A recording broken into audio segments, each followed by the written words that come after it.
Yo, yo, yo, what's going on? What's going on, everybody? Hey, this is your host, Demetrius, with the PPP Panthers Prime Podcast. What's going on? What's going on, everybody? Happy Wednesday, man. Yeah, we in here, man. Yo, what you said? Yeah, 3, 2, 1, we live. That's right. Shout out right now to Wallace the drummer, man. Shout out to oh man, I can't even pronounce that, man. You know who you are, though. Salute to you too, my brother. You said that you want to hear the old intro. I'm gonna throw it in there. I'm gonna throw it in from time to time. You know, I gotta mix it up, man, to keep it fresh, man. What's going on, Joseph? What's up, man? Hey, I sent you the old song, so it better be. I got you, man. I appreciate you, man. Most deaf. James Allen Panther. What's up, man? What's popping? What's popping? Hey, man, I'm not gonna lie. I've been liking everything I've been seeing, man, from the Carolina Panthers. I'm not gonna lie. Could it be new season joy? You know, I don't know, man. I don't know. Yo, James Hurd, what's up, man? What's popping? Austin Wright, what's good, man? Yo, what's going on, man? Cynatic 1196. Let's go. Let's go. Let's go. Hey, man, I'm excited, man. I ain't gonna lie to you, man. Let's get into this, man. Let's get into this, man.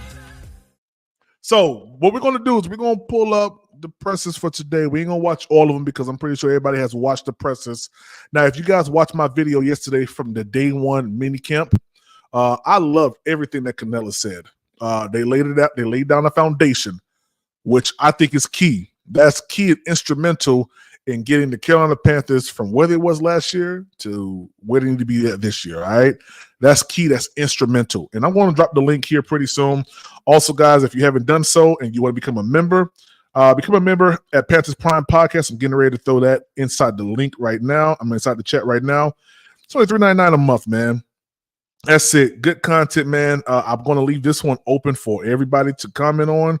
I'm not going to restrict the amount of people that can comment inside the comment section. So, but if you are a member, I appreciate you. I really do. Swarm, what's up, man?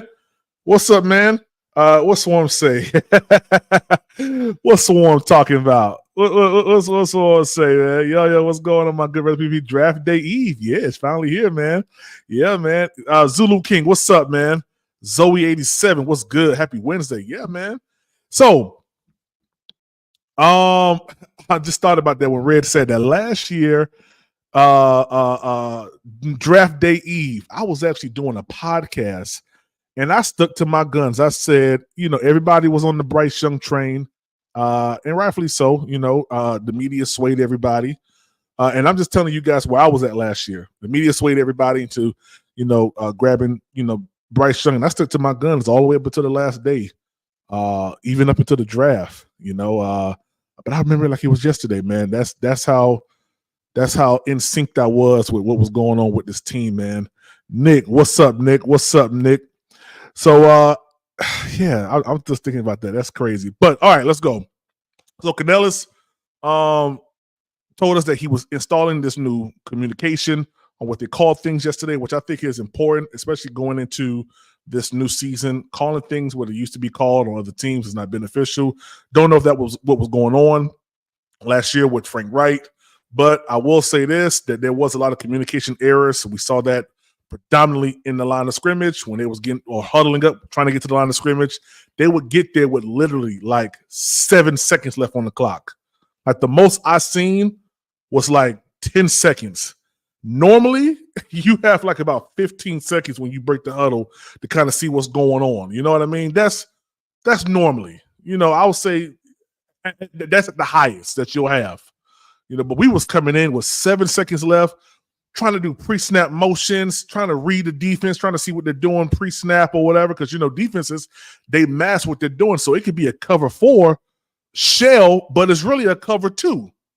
You know what I mean? Or it can look like a cover 3, or it can look like a cover 2, but then you have a rotation where the whole defensive line, or not defensive line, but the secondary shifts. So that one guy, if you're in a cover 2, you have 2 deep safeties.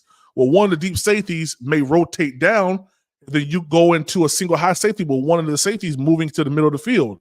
Like, you got to be able to identify that early on. And it's hard at times when you have 7 seconds left on the clock. So, yeah, I'm not going to lie to you, man. We had a lot of lot of issues last year. Hopefully, with this new communication that Dave Canales is implementing here in Carolina, we'll be able to actually move things a little bit quicker once we get the play call. We now have a passing game coordinator. We have another position. I gotta remember what it is. But it's like game flow manager or something like that. Like just managing the game flow, how the game is supposed to, go on our side of the ball, So I'm excited about what the Panthers are doing. Dave Canales has not turned from what he said. And listen, this is the same thing Frank Wright has done last year as well. He beat the same drum all the way from the time of the draft, even before, really around minicamp, all the way into preseason. When then preseason started looking vanilla, he started to change up his tune a little bit because those Panthers reporters be on him. I ain't gonna lie to you, man. I hope that they don't be on Canales as hard as they was on Frank Wright. They ran Frank Wright up out of Charlotte. But anyway, so I enjoyed everything Canales said. Bryce Young yesterday, I'm not gonna lie, I was excited to see my quarterback. Yeah, he is my quarterback. Who we got? We got a Dirty Bird. Hey, y'all, from a Dirty Bird. I'm ready for the draft and beyond. Christy Lewis, shout out to you, Christy Lewis. Shout out, appreciate you for joining the live. Yeah, I mean, Bryce Young at the podium yesterday. I'm not gonna lie, it could be just the fan that's inside of me. I was thoroughly excited to get back to, I guess, some type of normalcy when it comes down to the Carolina Panthers. Off season is like a hard season for us fans, but just to be able to see them at the podium, I saw a little bit of play yesterday. Not too much, like what you would see like during regular practice, like throughout the season. But it was good to see the guys out there, practicing, getting their feet back wet, learning new concepts, learning new schemes. It was pretty good. Bryce Young talked about his new adaptation to Canales' timing and how he wanted routes to be coming out. So I put that in the video yesterday. Dope video. Go check it out. I was on the bus. I was driving, doing what I do. Also, and I'm only taking key points from yesterday. Key points from yesterday, Deontay Johnson said that he is the number one wide receiver, the ex-receiver going into this season here, which I'm not going to lie, I'm actually a little bit excited about, because what that does now, that frees up Adam Thielen to let Adam Thielen do what Adam Thielen can do. All right. So, having Adam Thielen as the ex-receiver, because all we had last year was Chark, Mingo. We had a lot of what ifs, or can they? And they did not, with the exception of a couple of games that DJ Chark just went absolutely bananas in. But other than that, it wasn't really nothing to really write home about, and Adam Thielen ended up becoming our number one wide receiver at the end of the season. Now, with Deontay Johnson coming in and saying that he is, in fact, the number one wide receiver, the ex-receiver, the first read in the offense, that's going to free up Adam Thielen to crush it in the slot. I mean, crush it. It's going to be crazy. Adam Thielen is probably going to break 1,000 yards again. All right? Let's just be honest. He's going to do it. Last year, Adam Thielen was double covered, sometimes triple covered. And outside of that, you didn't have no one dependable outside of Adam Thielen. So with Deontay Johnson coming in, quote unquote, the most open man in football, I'm hoping and I'm anticipating that there's routes that are going to be drawn up, schemed up for Deontay Johnson to exploit that. And I like the fact that I've seen Canales actually working with Bryce. After Bryce, like, there isn't any what's the word I'm looking for? Like, there isn't any delusion that I'm seeing right now with the Carolina Panthers. Like, if there's something that's not right, it's being explained right there on the spot. Bryce Young did this little 3-step drop back. Wasn't really even 3 steps. It was like 2.5, really. And Dave Canales came over there and kind of told him some things or whatever, coaching him up already. That's something that you want to see. You want to see that going into the season, because Bryce Young had a lot of issues, dealing with his drop back. We gotta wait till Friday to the draft. Yeah, we do, but we will have a good idea about what's going to happen in the draft on tomorrow. We're going to see a lot of that happening tomorrow. I'm trying to get up this road tomorrow. I'm gonna be honest with you guys. I'm going live. I may not catch the first part of the draft, but I'm going live tomorrow.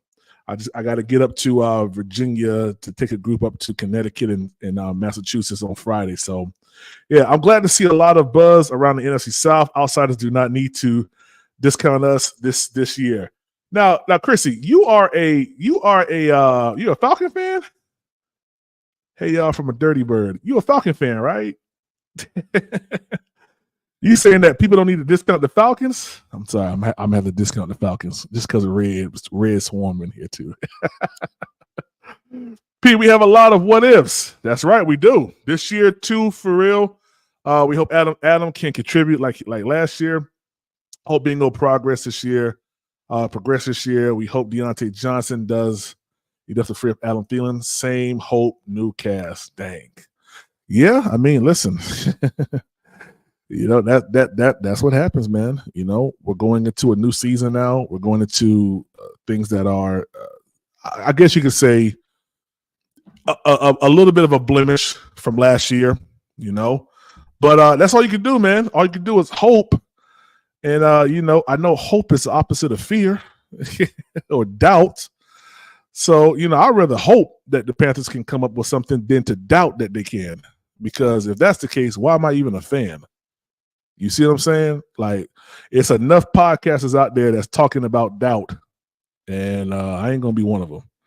You know, I'll wait till the season start to go ahead and cast my thoughts on the negative side of the ball, and you know, I'll do that also. You know, before the season, if we do some dumb stuff, like if we totally bomb this draft, like I'm gonna be talking. I'll tell you that right now. I'm going to be talking. But yeah, to say, you know, it's a lot of what ifs and, you know, new hope, you know, different group or whatever. I mean, that's what's going to happen. That's just what's going to happen. Yes, I am a Falcons fan. Okay. I've listened to you on your collab shows and I subscribe. I like how you show. I like your show and I like to get diverse views across the NFL. Facts. Well, I appreciate that, Christy. I really do. Yeah, I try to bring a level of what's what I'm looking for. Like I want to be even killed when it comes down to my analysis on this team and any other team.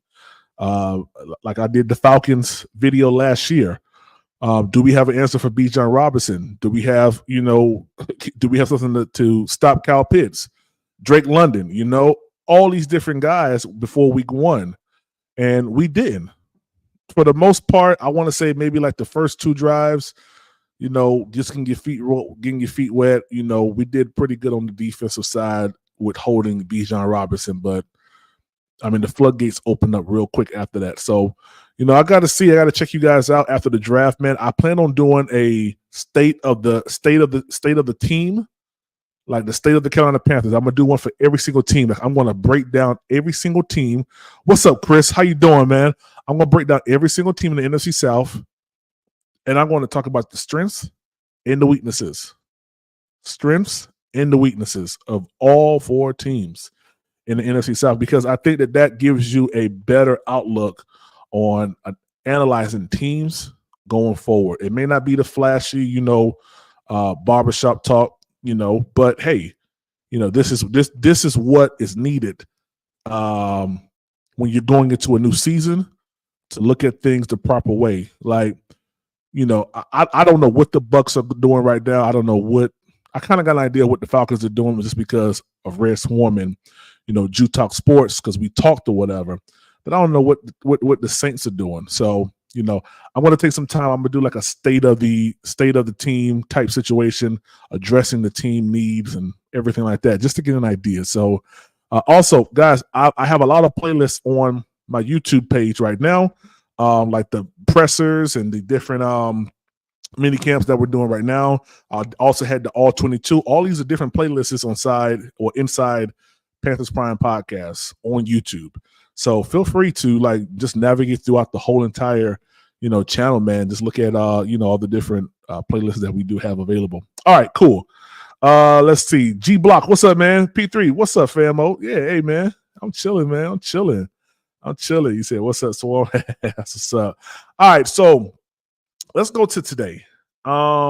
Great day two from what I'm hearing.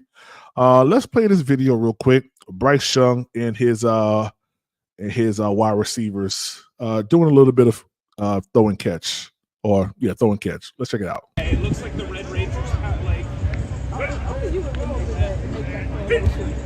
Yep, gonna tweet about it, too. Oh, it does. On the way. Yeah, like it's probably a ride out. All right, so yeah, I mean, we're back. We're back in action. I'm excited about what's going on with Bryce Young. I think that he's going to be a lot more keen on his dropbacks. That's something of a point of emphasis from Will Herringer, from Dave Canales. Like he said, all of the quarterbacks are going through. What's up, Omar Tillman? How you doing, man? Well, he said, how much money we got left. I don't know. We'll take a look at that, man. Rock Jones. What's up, Sheriff? Yeah, man. I'll be dropping some bombs later on. Oh, man. Y'all funny, man. Let's see here. Omar Tillman, what's up, PPP in chat? What's going on, man? Yeah, man. So, I'm excited about what the Panthers are doing. Bryce Young, I feel like he's going to be a little bit better on his dropbacks. A little bit more consistent in how he delivers the ball. That's a point of emphasis, and that's what I was saying. Will Herringer, Dave Canales, Brad Isaac, they are working to get these quarterbacks. And this is one thing I like. No matter what, doesn't matter what, year you're in, veteran or not, veteran or year two, you all are going back through the bare basics. And if anybody knows anything about learning something, you have to get the foundation of something down first before you can actually move forward and start adding things to that foundation. Like you cannot build a house without a foundation. So it's important that they go through this quote unquote quarterbacks class or school or whatever and get everything back down packed. You may have forgotten something over the years. Andy Dalton is still a bona fide veteran, but even Bryce Young, maybe some stuff that he did not learn. Maybe they were just going off of just raw talent. And they allowed him to develop some bad habits. Bad habits leads to bad form. Bad form leads to bad pocket presence. Bad pocket presence turns into sacks. Sacks turns into points on the other side of the team, which end result turns into losses for the Carolina Panthers. So it all starts with form foundation. All right. So I like it. I'm not going to lie. I love everything about it. Real quick, I want to do this real quick. I want to take, let's see. I want to drop this real quick. Let's share screen. I want to talk about this. I want to talk about this Dave Canales presser. I kind of want to critique it a little bit because I like the things that he said. I'm not going to lie to you. Let's see here. Chrissy, yo, what's up? What's the word, Dirty Bird? Rise up. I hear you, man. Yeah, but hey, for all you guys who be in my comment section asking me, why you putting that Little Falcon guy talk so much? Hey, man, Red Swarm is a paid member. If he want to talk about clouds of cotton candy, we going to talk about it for a little bit. You guys better understand the business side of this YouTube thing. Tell him, Red. Well, shoot, let's do this real quick. Let me see here. I'm going to, let's do it like this right here. No, I want this one right here. There we go. Boom. We'll do that. And let's watch Dave Canales real quick. What's up, Justin? How you doing, man? Well, how are you? Great. Yeah. Day two. Good day. I did about 3 times. So it's kind of losing the novelty of the whistle now, after day 2. So what's going on? So I guess, what did you learn today that maybe you didn't know yesterday, I guess, from the way that everything is functioning in practice, I guess? Yeah, I think part of the course, when you start adding layers, we start seeing guys get challenged with communication, assignments, and all those things. It's a great thing. This is when we want to do that. So the message I just gave the guys is, this is great. Let's find new mistakes tomorrow. So my thing is, the things that we see that we do wrong, all right, fix them. Let's find new mistakes. What does that mean? That means we're growing. That means we're challenging ourselves, pushing the envelope on what we can handle, and finding the scope of who we're going to be. So Johnson said he had a dinner with you. And Yeah. He didn't know you were the head coach. Yeah. Can you tell us the context of the dinner? And did you know that he didn't know you were the head coach? I did not know, but we were having such a good time. Steak 48. I mean, some fantastic food. You know, he's probably looking at this guy. He's young. I'm asking a lot of questions, talking about, you know, how we're going to use him in the offense. And so he's probably thinking, this is the offensive coordinator. It's like, great. It's awesome, you know? And so I think his agent could have helped him a little bit, you know, maybe send him a snapshot or something like that on his phone. Like, hey, by the way, this is Coach Canales. And so, yeah, I did not know that until yesterday when he said it. So pretty funny in hindsight, but that's not the only time that's happened. So it's, yeah. Because of your age and just how relaxed you seem. I think so. Yeah. You know, there was a player at the combine, you know, and one of the coaches asked me to say, who's the head coach, you know, in the room. And so put the guy on the spot a little bit. And of course he picked Joe Gilbert, our offensive line coach, you know, the elder statesman, you know, and I was like, yeah, that's pretty good. Tough looking guy, you know. And anyway, so particular dinner with Deontay, wasn't just the two of you, was it? No, there was a group of us. Yeah, there were several coaches, and then just Deontay, I think, at that dinner. So, you know, he had about 5 guys to choose from. You spent a long time formulating what you thought your practice as a head coach would look like. And Yeah. What is it like for you to see it unfolding and live, and what should it look like when it's humming along? Yeah, I think we're pretty far away from where I would like it to be. I think that because we don't have a lot of transitions between drills right now, it's really segmented into like special teams, an individual drills period, and then a walkthrough. And so there's only 3 opportunities, and they're longer. So 15-minute special teams, 20 minutes for the individual period, which of course is a couple of different things, and then a 20-minute crossover walkthrough. So I struggle with anything that goes beyond, you know, about 12 or 15 minutes. That's just me. So the longer periods right now, we're changing guys in and out. But what will happen is where we'll be able to become us from a practice standpoint is when you have, say, 6 periods and they're 8 to 12 minutes. And then there's a horn, and then it's a full sprint to the other side of the field. And you see the energy, you kind of see the intent, refocus, right, and go to the next drill. I like that flow. That'll start to feel like more of who we are. But as far as, like, you know, the cool part was to see the coaches really day one, you know, not really sure what to expect. And then the second day, just knowing we have extra time right now to steal that early window in the practice, and then that late window after practice to really like dial in the individual technique of our players, because that's who we are. We want to be a developmentally minded staff, and we got to be out there coaching, and no better than to just seize the moment right after the practice and fix it then, instead of waiting 24 hours to attack it. Yeah, I want to stop right there. And listen, this is the reason why. What's going on, King Carolina? What's up, man? So this is what I'm saying when it comes down to Dave Canales. Like, he's smart enough, he's cognitive enough to see what's going on and to change it right then and there. That's why I believe that this playbook that Bryce Young is about to have is about to be, like I said, it's going to alleviate a lot of the things that Bryce Young cannot do well. All right. And it's going to allow Bryce Young the opportunity and the time to get it right. All right. And you hear it right here from this guy right here. He's very detailed oriented, you know? So when everybody asks me, Prime, what do you mean? Like, what do you mean you know what scheme they're going to do? He's telling you guys that. He's telling it right to you guys. If you just sit back and listen, peel back the hate from Bryce Young and just listen.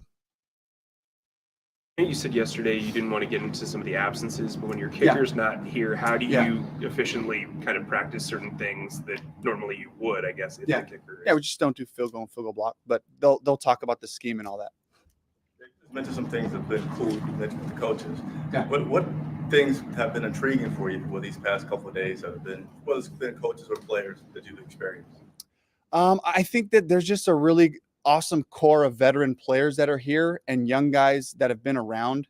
And I can feel their connectedness. And I think when a group goes through hard things, I think it brings you closer. And I've seen that in all different stretches of life, my marriage, working out at a CrossFit gym, you do really hard workouts and you like suffer together. And then like all of a sudden it's just like we're at each other's houses for barbecues and for dinners. And so I see a group that's been through hard stuff. And you can just feel their connectedness. You could feel them in the weight room, talking to each other, lifting each other up, getting together and just doing team type of things. So that's probably the thing that stands out to me the most about the group that we have. With this camp being this week, right before the draft, how do you kind of split up your mental real estate between here's what we're doing here, here's what's coming Thursday, Friday, Saturday? Yeah, that's a great question. So like the early part of the morning, working all the way through the weight room and into the meetings, I really have to be locked in on the scheme and the flow of what we're doing. Shortly after this meeting, I'll grab lunch and then I got to like snap my brain back into draft mode. And it really is cool though to be out there on the field right now. To see plays happening, to imagine, different players in the draft and how they would fit in with the actual bodies and the guys that we have there. So I think that's a cool exercise, for Dan and the scouts who are out there watching practice, for the coaches and all of us as we go through the evaluation piece, to then now shift into the afternoon with all of that film on our minds, to see like, okay, guys, now you see what the system looks like, and the bare bones version of it right now, really. But I think it'll help to bring it to life a little bit. Did it affect anything you maybe installed or did on the field the last couple of days, knowing that, okay, this guy might be there or one of these is going to be added to that group? Not yet. I think more the other way, just like how does this player look like in our defensive scheme, in this run scheme? Probably more that way. A lot of people, and we didn't ask this last week, but oftentimes you ask about how many first-round grades. Do you know how many guys you might say you guys are considering for 33 and 39? I couldn't give you a specific number, honestly. And the one thing I have to be really respectful of is just the disparity in the league. There's just Now, listen, this question right here, this is straight up keeping everything close to the chest. I'm pretty sure that they listen, it's the day before the draft. Your draft board is already made up. You know exactly who you're going to try to look for in the second round pick 33. You know who you're going to do. You know who you're going to go after. You know who's on your board. So this right here was just keeping everything close to the chest. Kind of mirroring what Dan Morgan has said as well. But I like it. I like it because he's not giving too much information, and that's what you want to see in your head coach. Unlike our GM last year, who was motor mouth and said a lot of things that he probably should not have said. But we'll keep going. But they know exactly how many people's on their boards. They know exactly when they're probably going to fall. They have a plan of action just in case, and they probably even have it to the point where they know as soon as this person drops off, this is our next plan. This is our third plan. This is our fourth plan. So they know what's time. They know. We're going to value certain players more because of our schemes than, say, the Bucks. They're going to value a different type of player for some of the schemes. So I have to keep that in mind and then balance it with the fact that, like, there are no secrets. So, like, I think a lot of people might think they might have a sleeper or something like that. It's like, there's no sleepers. Like, there's a lot of really good coaches, a lot of good scouts. We're all evaluating the same players. And so I would imagine we have a similar pool to most teams. Just to find what you've seen the last couple of days and the last week, what your needs are in the draft more so than you knew when we met with you for the pre-draft press conference? Like the last couple of days, you're saying, just being on the field? Not really. I wouldn't think so. I think we have enough film over the past year or two, even some of the younger guys. I think we have enough film to lean on that for how to compare them. But it is a really good exercise to look at the draft, to look at those players, and then to make a projection on the talent. Where would he fit in on our depth chart of the guys that we have currently? Right. For it to make more sense for who we're getting. You've been in the league for 15 years. Do you have a favorite draft moment or draft story from when you were in Seattle or Tampa Bay? kind of during the career with your position coach or coordinator? I'll save the controversial ones, but I think one of the cool ones was I'm not gonna lie, I hate these type of questions. I hate them. They make no sense to me. probably Tyler Lockett was my first draft as a wide receivers coach, and I thought it was a really cool thing. And this is the thing that I've been looking for with Dan, with the coaches, is everybody involved in the process was in love with Tyler Lockett, from the special teams coach as a kick returner to the offensive coaches, visualizing what we could do with this player in our system, to the scouts and their work that they did on the profile of the guy. He loves football. He works at his craft. So I think that was a special moment for me, because that was kind of like my first, pick as a position coach. And then to see how it all came together. So like, there are a few guys in this draft, who I won't say, but there's a few guys in this draft where there's traction from all sides. So then all of a sudden there's like, oh, all of us really love this dude. Okay, so then where do we have to take him? So. Jay, you have one field right now. I know, man. You have one field right now, the 100-yard field. Are there any challenges that you're dealing with having just one field while the others are under construction? No way. It's proximity, right? This is like submarine etiquette, man. We're all around each other. It's easy for me to go from one field to the next. No, I think for us, just in this mode, he lying. The limited amount of time we're out there, the one field is perfect right now, and there's nothing to remind you that progress is being made than the beep, beep, beep of the tractors. Like, good stuff's happening. We can see it. It really, just from what the shots that I saw from before to what's actually being created right now, there's a lot more space being taken advantage of. I'm really looking forward to, when we have the full field to our complement.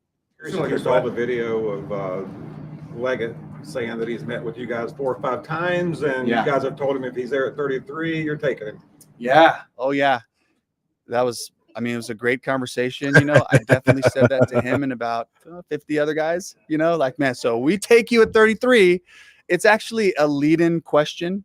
So when we draft you at 33, what happens now? And then there's a bunch of questions that happen after that, so. Yeah, listen, don't get caught up in any of this, man. This is something that happens every single year. You have multiple draft options at our pick right now that we're going to be looking at. So I wouldn't put too much stock into the fact that multiple draft options or prospects have been told the same thing. That's just the nature of this beast right here, man. If you got to weigh every option out, you can't just, you can't just put all your eggs in one basket. Can't do that. Yeah, part of the process. Oh, Braden has. We ain't gonna get no copyright strike. Today, I think you were also a corner, an edge, a defensive tackle. Oh, yeah. Does being in the middle of the drill help you see it a different way, help you coach it a different way? What is that about? I think number one, it's a workout for me. So it's steps. If I had my tracker on there, I'm just getting more steps, moving around. It's infectious. It shows the players. It gives the visual for the quarterback, the wide receivers, the coaching staff as well. Like, hey, let's be involved. Let's get in the middle of these drills, and let's not be the coaches that have our arms crossed, standing back on the sideline reading a script. Let's be interactive. Let's be developmentally minded. And let's be intentional. So that's what I want from our whole group. Hands on. That's what I like. Obviously, And it's fun. I know obviously you're spending a lot of time at the stadium, but when you get out into the city, have you had interactions with fans? What have that been like grocery store run-ins, things like that? Yeah, it's been great. Just really, this is the circle, right? It's just a real tight circle around, Uptown. So just kind of, picking different places to eat, running into people. I'm getting a lot of recommendations on who we should draft recently, So who did I get yesterday? I got Ladd McConkey from a guy at Flower Child. Is that the name of the restaurant? So got one of those. What else did I get?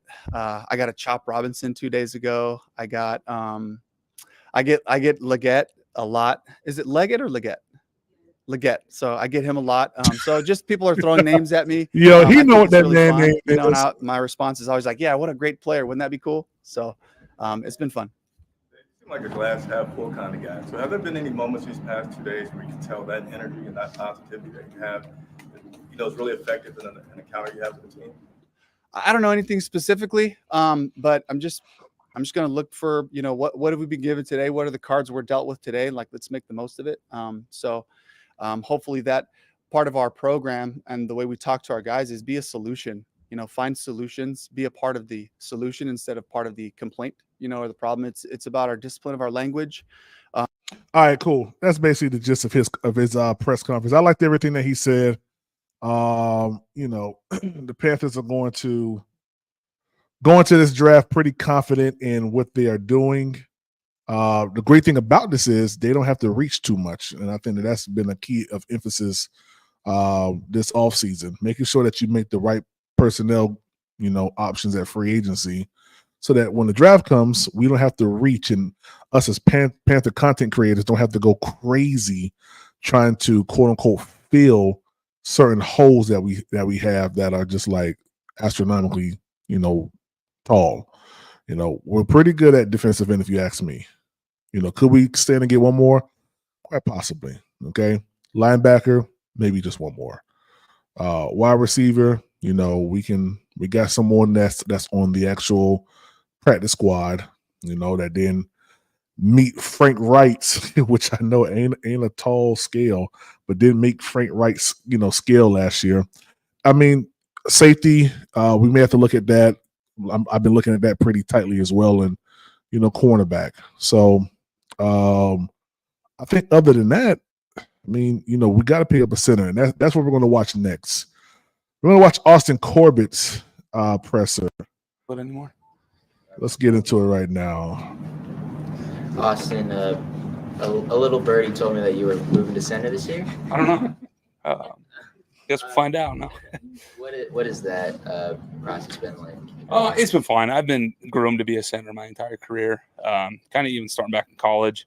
Played every game at left tackle, but my head coach, Brian Polian, he's like, you want to play in the league, like, you're going to be a good center. You're too smart not to. And so from that time, I've just been constantly groomed to be a center. I've been the emergency center every team I've been on, constantly taking reps. I was the starting center going into Super Bowl year back in 21 through training camp, and then ended up shifting around. The backup center was healthier than I thought, so shifted back out to right guard. But so it's nothing new by any stretch of the imagination.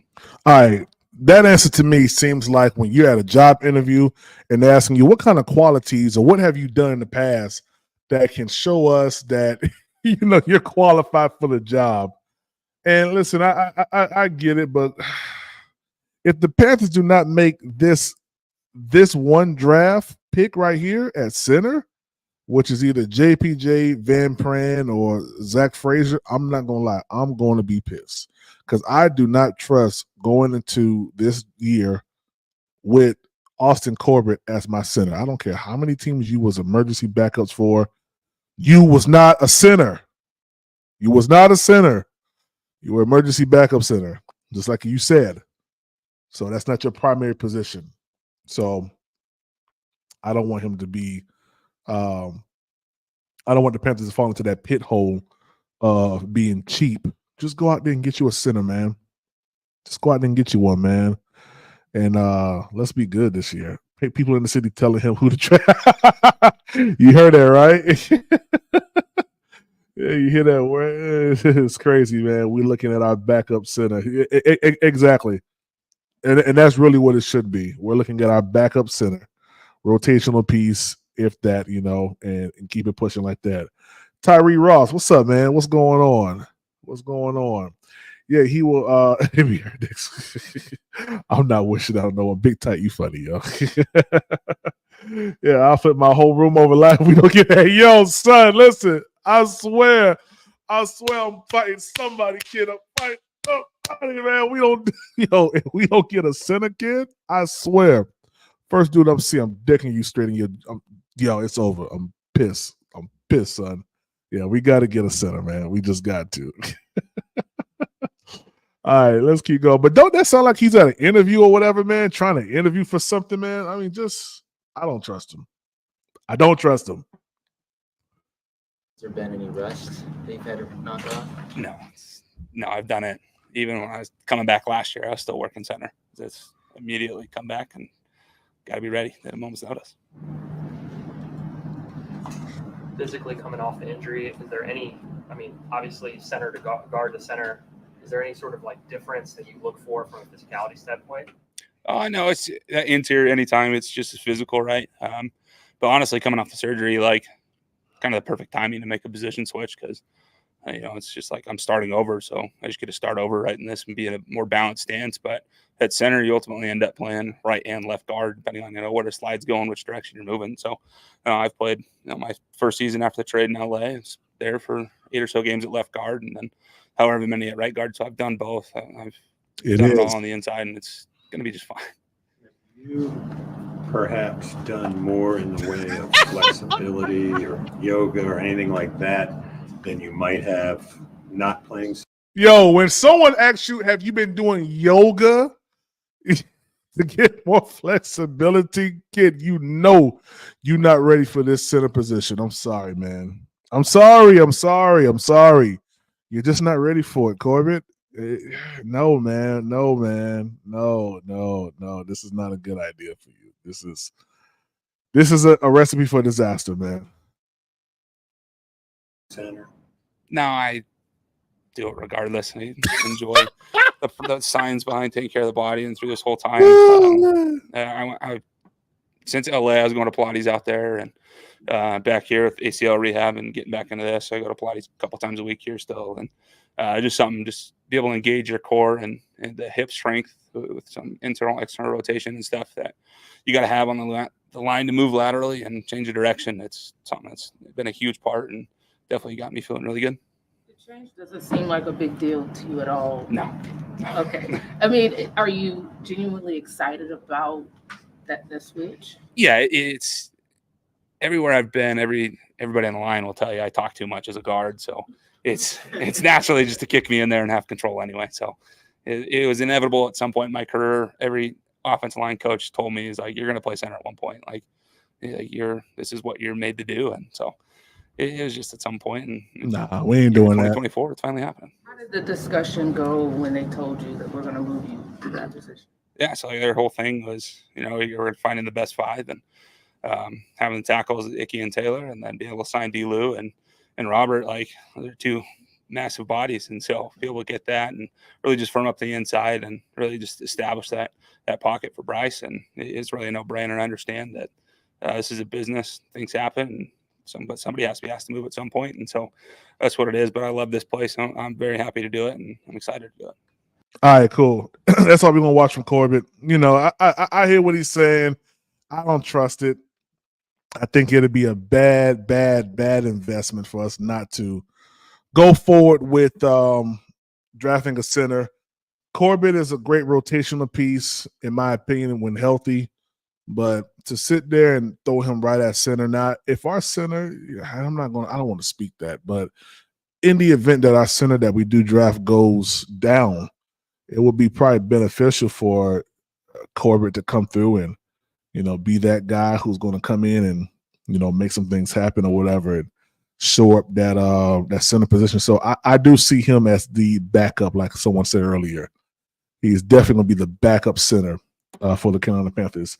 Austin Wright said, well, at least he's acknowledged that he knew he'll be a center one day. Yeah, I know, right? He ain't playing. Big Titans, he ain't playing. Don't play with me like that. All right, let's go to my guy real quick, Adam Thielen, man, who said he is happy to be here. Let's go to Adams real quick. Let me make sure. Yeah, see, Panthers want that ad money. Yeah, they want that ad money. There we go. Yeah, what you got for me? Cool hat. Yeah. Is that your own brand? Yeah. It's just our foundation. Thielen Foundation, yeah. So you have a former wide receivers coach as a head coach. You've got a former wide receivers coach as an offensive coordinator. You've got a former wide receiver as a wide receivers coach. How appealing is that to you as a veteran wide receiver? Yeah, I mean, mostly I think the coolest thing so far is just like all of those guys you mentioned, their passion for the game. You can just feel it in meetings. You can feel it on the field that they just love the game of football. They love to coach it. They love to see it, be around it. And that stuff just kind of just goes through the team, the receiver room, the quarterback room. You can just, when people love ball, it just instantly makes your mood. Everyone just is enjoying being at work. So yeah, I mean, there's definitely cool things. They're all kind of trying to help you out and figure out ways to help us as a group get better, and I'm all for that. Adam, at the end of last year, you told us you were really curious and interested to see who they brought in, and what have you thought of Dave specifically and his philosophy on offense? Yeah, well, I think happy to be here again, just because of the moves that they made and the people they brought in here. Not only just great people, but like I said before, people that have passion for the game and love the game of football and know the game of football, and have the experience. Even though they're young guys, they have a lot of experience in this league. So I think the biggest thing that's jumped out so far is just that energy, that passion, that excitement to be in the building, be around the guys. And like I said before, it kind of permeates through the locker room, which is a good feeling. The moves you and Deontay had in that video we saw on social media, dancing. Care to elaborate on your dance moves? Yeah. Well, I'm always having fun. So if people that know me well, they know that I'm always kind of dancing or doing something funny. So I just like to keep it light. And like I said, like the coaches, I just love to be in the building, be around the guys, man. That's like my happy place. Like yesterday, getting back on the football field and doing football. Don't get me wrong, I love to train and do all that, but that's not my true love and passion. My true love and passion is being out there playing football, being around the guys, being a leader, being a mentor, but also trying to get better every day. And so it's been fun being back on the field. Speaking of Johnson, what does he bring to your group? I think he just brings a confidence. I think he brings experience. I think he brings versatility. He's a guy that can do a lot of things, just from watching him from afar and being around the last couple of days. He's a guy that can do a lot of things well, which I think in this league is really important and can really elevate an offense when a guy can be very versatile, similar to, a lot of guys that have had success in this league. You look like Devontae Adams and Justin Jefferson. Some of those guys that have had a lot of success, they can do a lot of things well. They're not just pigeonholed and being an X receiver or only in the slot, just doing a lot of things well. So it really helps the coaches to be able to kind of move people around and just kind of make it tough on the defense. Was confidence something this group, this wide receiver room lacked, you think, last year?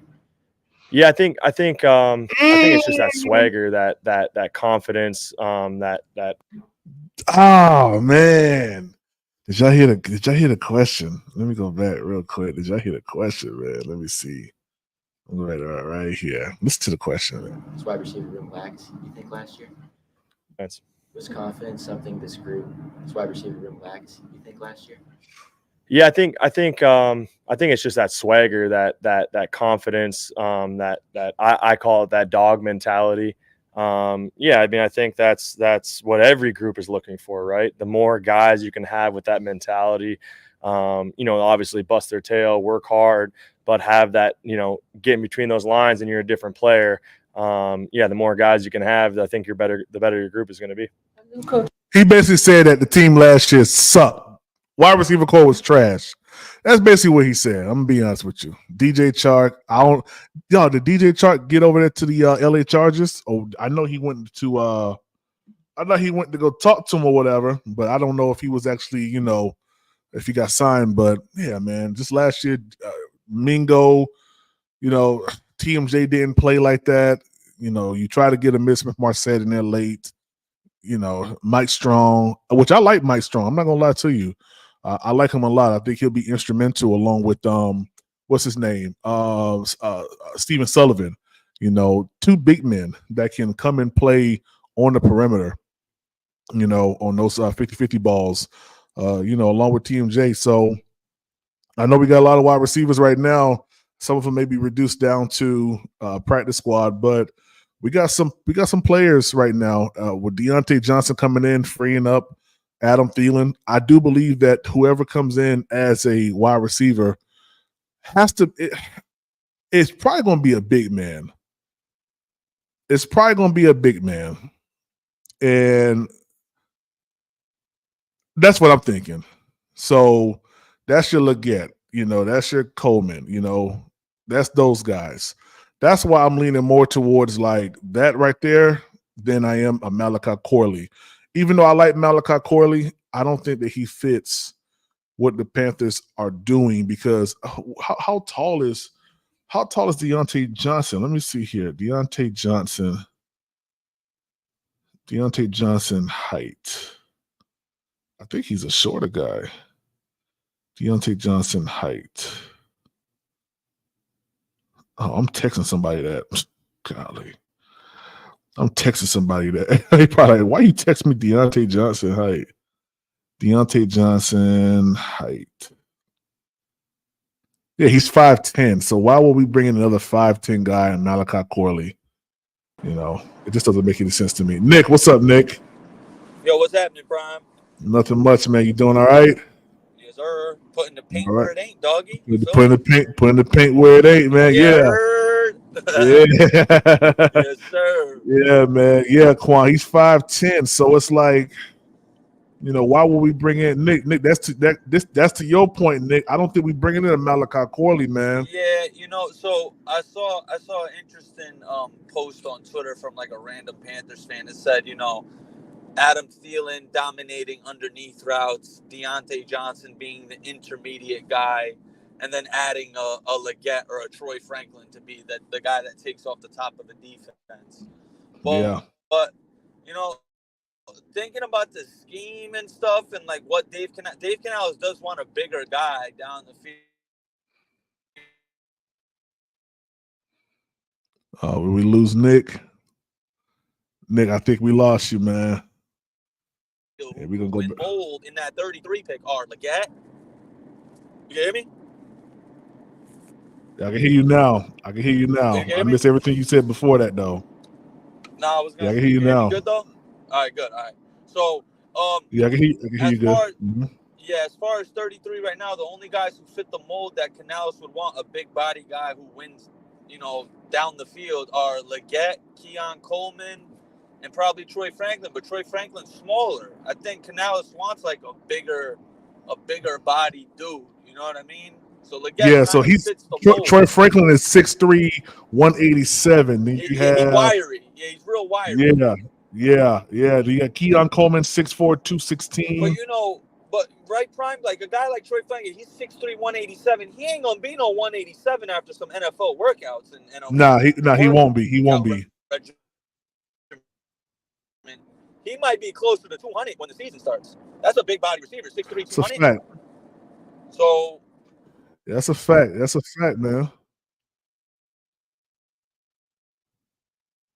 Yeah, I don't hear Nick right now. Nick, your phone's going in and out. Hey, shout out real quick to Eternal 25. Yeah, your phone's going in and out. I'm not too sure what's going on with your connection there. Nah, I can hear you good got now. Out of a tunnel. I was in a tunnel, yeah, because I was in a tunnel. Oh, you was in a tunnel. Okay, cool.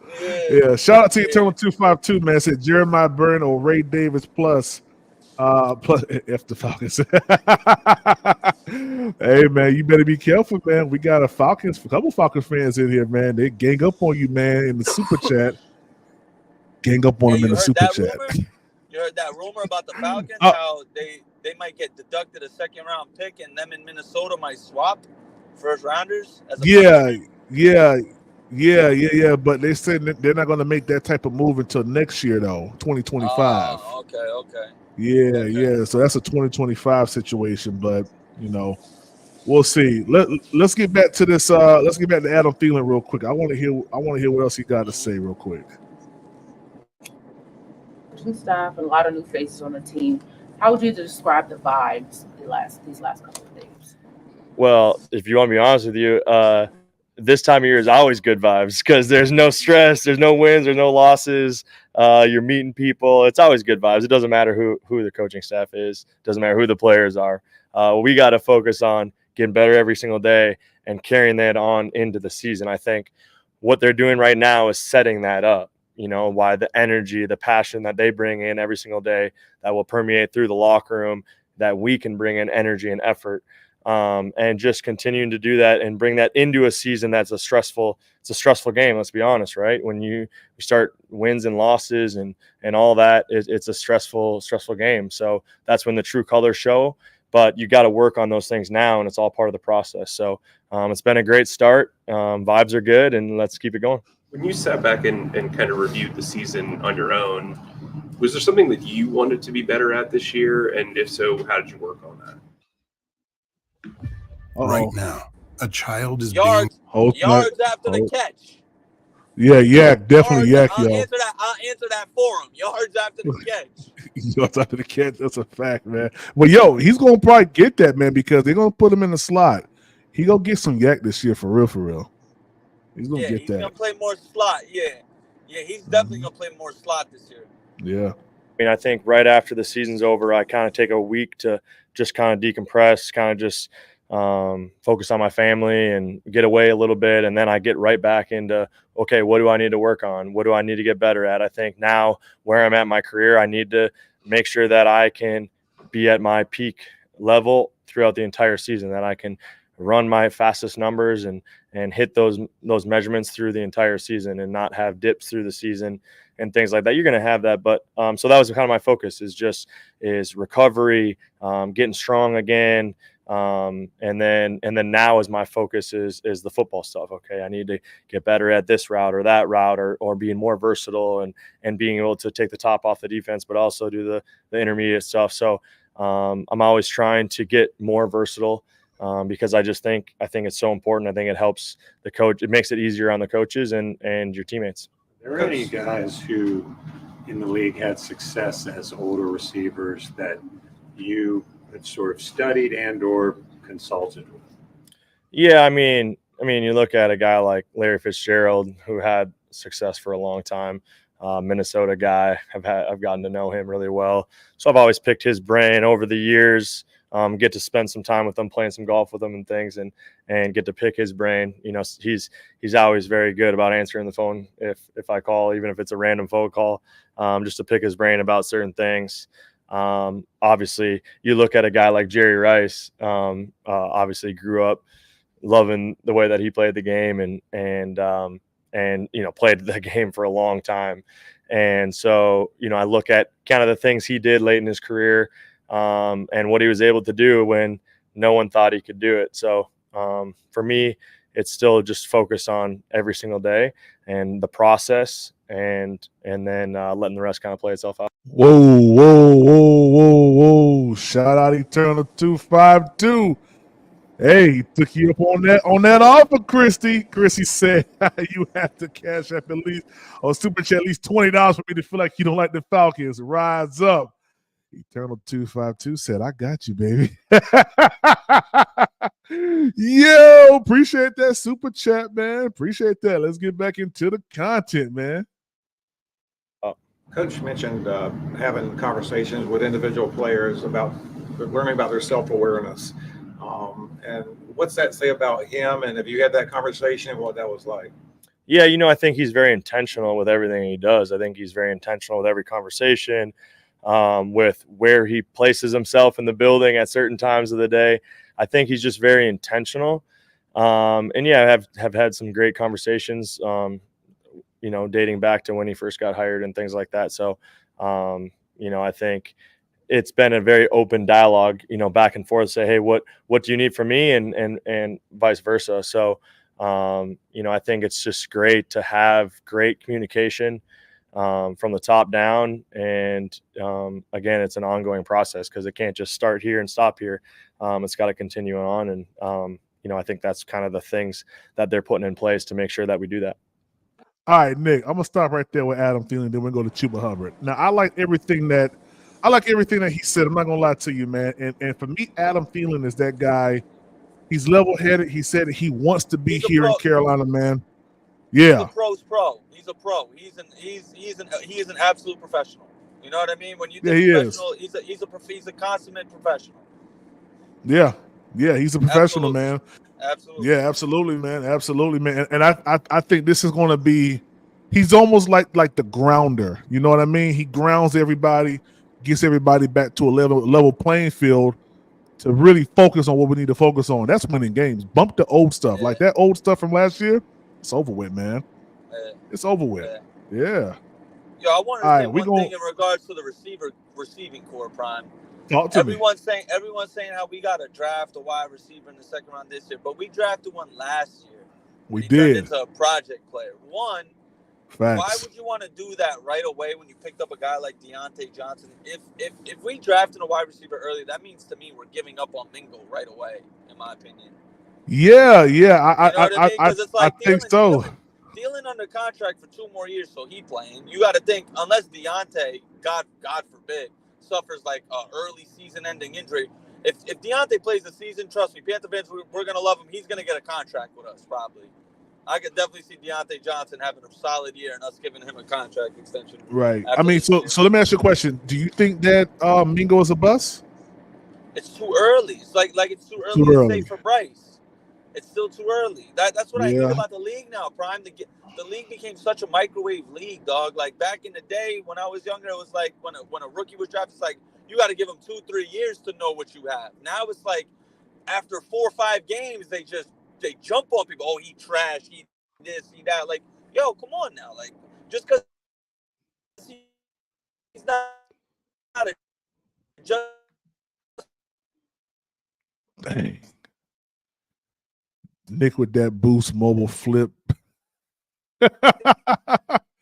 Yeah, Nick, we can't hear you, Nick. Let me put Nick on mute. Oh, is it me? Can y'all hear Nick? Or is it me?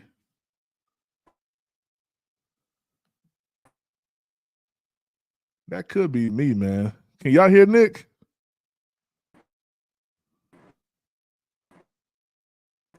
TMJ is that bad. Oh, snap.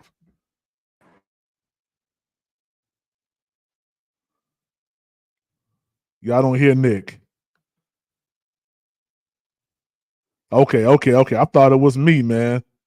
Y'all can hear me. It's Nick. All right. Yeah, Nick. Your service bad, man. Yeah, your service bad, man. Okay, I just want to make sure, man. Shout out to everybody, man. Elaine. What's up, Elaine? Elaine, what's good, man? What's up with you, man? Damn, my man Nick ran out of minutes, man. Midstream, that's crazy, man.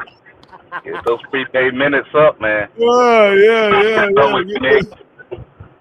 Oh, I got another profile. Nick. Yo, you hear me? What's good, Nick? Goddamn. There you go. Boy, I didn't know what you had going on, Nick. Nah, I'm over here. I'm driving on the highway. That man had to load them minutes to that Boost Mobile, man. Nah. And you know what's crazy? I got Verizon. Like, you motherfuckers always advertising how it's service, this and that. Like, eat a dick. I got unlimited and all that. Yeah, man. Elaine, what you think about the day 2 or day 1, day 2 minicamp, man? What's your thoughts? I haven't had a chance to listen to it, man. I was gonna go listen to the press conference and then do an episode of my own, man. So I mean, what did he say? I mean, just a lot of a lot of covering from yesterday, man. How they're working on the fundamentals, executing, and of course, it's not rookie, it's just minicamp. So they're not doing a lot of different things. But the one thing that I do like is that they're taking a big stance on fundamentals, and I think that that's something that for me, being like a systems guy. Like I like systems. I like when things are done from top to bottom, done the right way. Let's not get too excited. I mean, this is kind of what every team does every year. I was at FanFest and they was working on the QB quarterback exchange, right? Taking the ball out of the QB coach's hands or whatever like that. And Bryce was the only quarterback to bobble the ball, might I add, but that's no hate. But yeah, I mean, yeah, he talks in a lot of he says a lot of good things, man, but nothing he's saying is really moving the needle for me. You get what I'm saying? This is what most teams work with. They work on the QB quarterback exchange. They work on fundamentals. I want to see the play before I start, getting excited, man. And for me, Dave Canales sounds like he's in over his head, man. I'll be honest with you. You think so, man? Yeah, man. Yeah, kind of a happy to be here vibe more so than a coach for me, man. Hey, I'm not gonna lie. Yesterday I kind of felt like that. Like, man, I had a whistle. Like, yeah, that's what you said. So I get what you're saying. Go ahead, Nick. No, I was gonna say, like, he's definitely energetic, and I'm all aboard.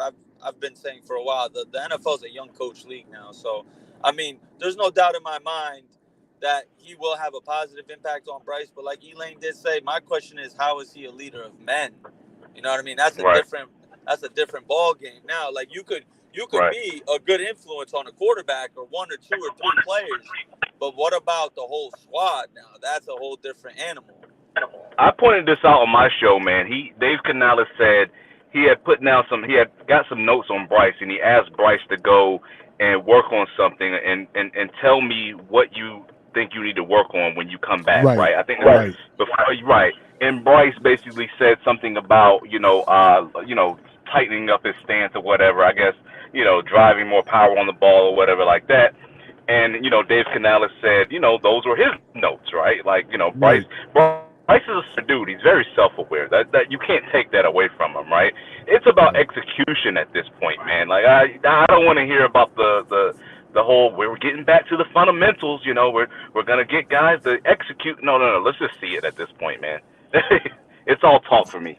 I think it's even deeper than that, Elaine. Like Canales has to regain his confidence back.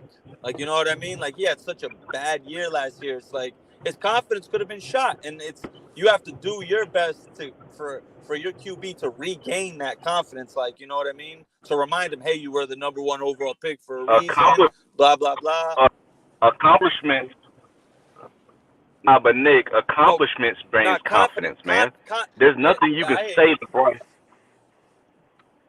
Accomplishments brings confidence. Just like, remember that Falcon game where shit finally went right and PPP was screaming about how Bryce was confident, right? It's because something was finally going right. Bryce is going to have to build his own confidence through execution, guys. There's nothing Dave Canales can do for him in that department.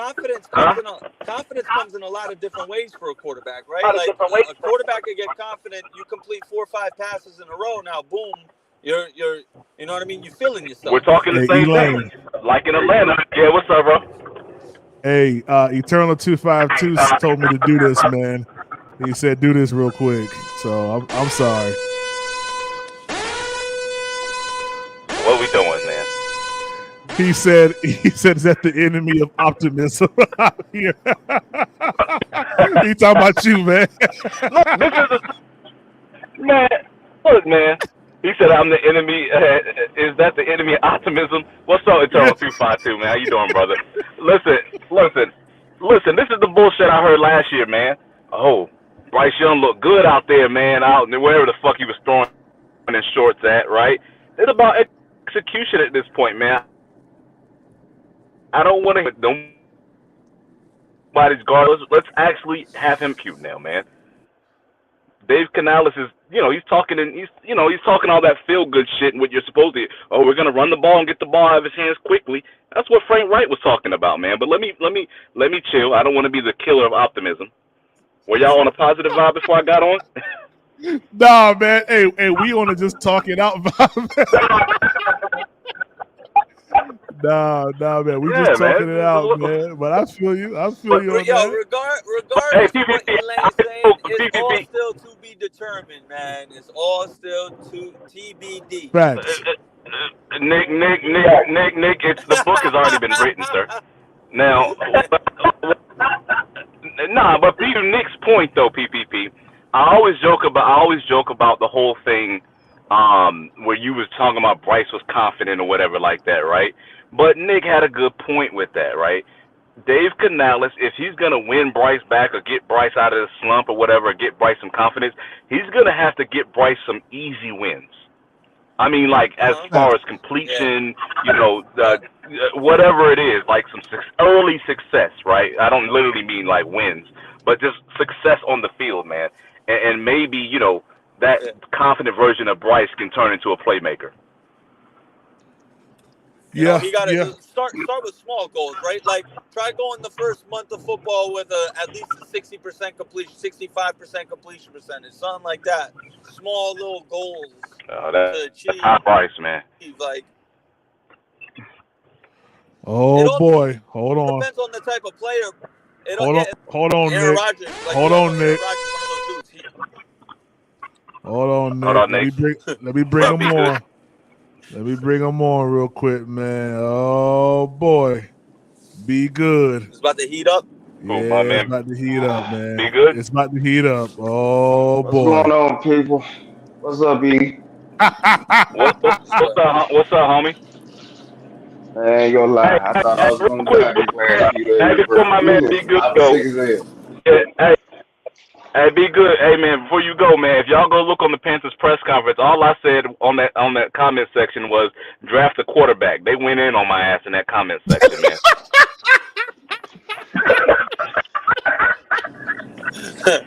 Yeah. That Dave Canales, but go ahead, Be Good. Yeah, I keep hearing that. You got to give Bryce confidence. We got to do this. We got to do that. When we gonna finally admit, look, man, the dude just ain't got it. Or at least with this team, he just don't got it. Facts. I mean, we got to do so much. We done changed this team to help this little dude out. You know what I'm saying? Y'all forgot we won 7 games before we had him. Then when we got him with the easy schedule, we only won 2 games. Y'all forget that? I'm really asking y'all a question.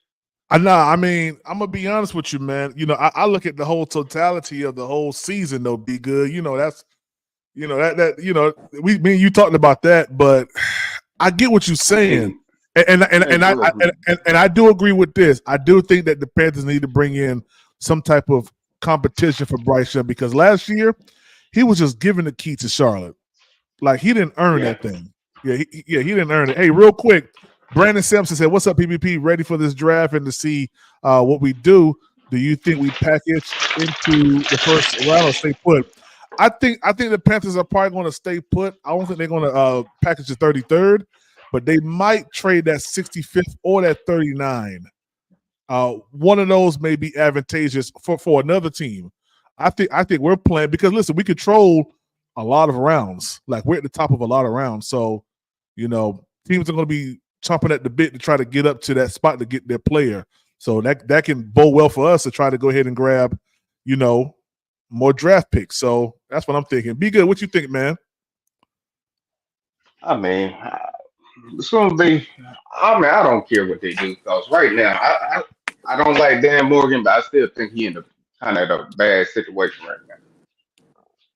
I got you. I mean, could he trade back or something like that? That's fine, but it's like, bro, you only how many picks he got? Definitely only got what, 4, 5, or something like that.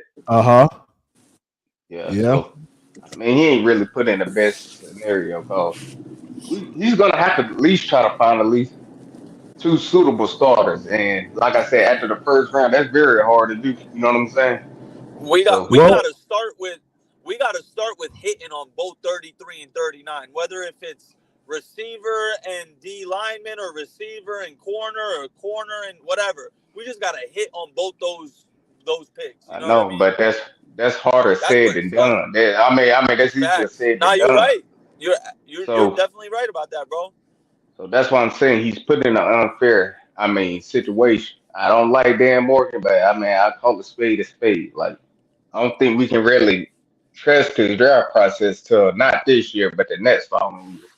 Unless he somehow hits on all the draft picks, I'm like, okay, we may got something. But so let me ask you this question: Be good. What's hitting on all the draft picks for you? Like, what would you want to see?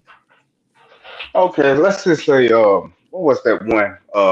When the Panthers, that one, the famous draft class we got, I think it was the best one. When we had like Deshaun Foster, Wesley, what was that? That was the early 2000. You know what I'm talking about? Dan Morgan. That was the best draft class we ever had. I think that's 2001. I think when we drafted. But long story short, that was the best draft class we ever had. You know what I'm saying? Okay. So for this year, what would you want to see? I mean, we only got like 5 picks, so we got 7. We got 7. We got 7 picks. We got 7 picks. All right. 7. We got 3. We got 3 picks in the top 65. Help my man out, man. We need a linebacker, running back, quarterback, and a center. I mean, to be honest, I don't You know didn't what even they're say going to do. cornerback. Like, How you not say cornerback, bro? We can go another year without a cornerback. Oh, and what? Who? DiCaprio Boodle and Troy Hill? Come on now. Nah. You got Dante Jackson on the not Dante Jackson. With the dude from Dane Buffalo, right? Jackson. Then you got Dane Jackson on the outside. You got He's a J.C. dime Horn, corner. He's a and then dime you corner. right. Then you still got Troy Hill in the middle. You got Troy Hill in the inside. And we got another inside corner too. I can't think of him right now. hold But on, yeah, hold on, bro. I was going to What? say, I think we need We to go acting like Troy center. Hill nice. But, I mean, I would go center. Then if I could, probably a defensive tackle. Then after like third, fourth, fifth pick and all that, that's why I'll probably pick up some corners, some young corners. Do it that way. Okay, so you said center, and then what now? I center, I get a center. Yeah. Then for that other second round, that's why I say okay, best available. I'll probably go like defensive tackle, something like that. Then after that, then get you a wide out, probably in the third round if you want to. Then after that, that's when I try to get a whole bunch of rookie corners if there's a possibility.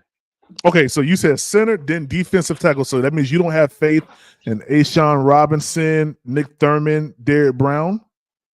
I mean, it ain't about having faith. It's just to the point, like, bro, they're 28, 29 years old. Like, they're just bubble starters right now, meaning, like, after a while, you're going to have to find replacements for them. That's why you always get players to be younger. So when they about, you know what I'm saying, when they start at that age starting to catch up, you got them guys already ready for them to take their spot. You get what I'm saying? Nah, because like, and listen, I get what you're saying, but for this draft, I don't think you have to do that in this draft. We got a whole lot more money next year, man, to make that happen. But no, So, man, we'll see. I mean, I still think some dudes want to look like, man, I wouldn't come here if I'm one of them free agents. You know what I mean? Now, maybe we can get one, okay, but I don't think we're gonna be able to get a whole bunch of people to come here. We ain't the Yankees or Dallas Cowboys. yeah.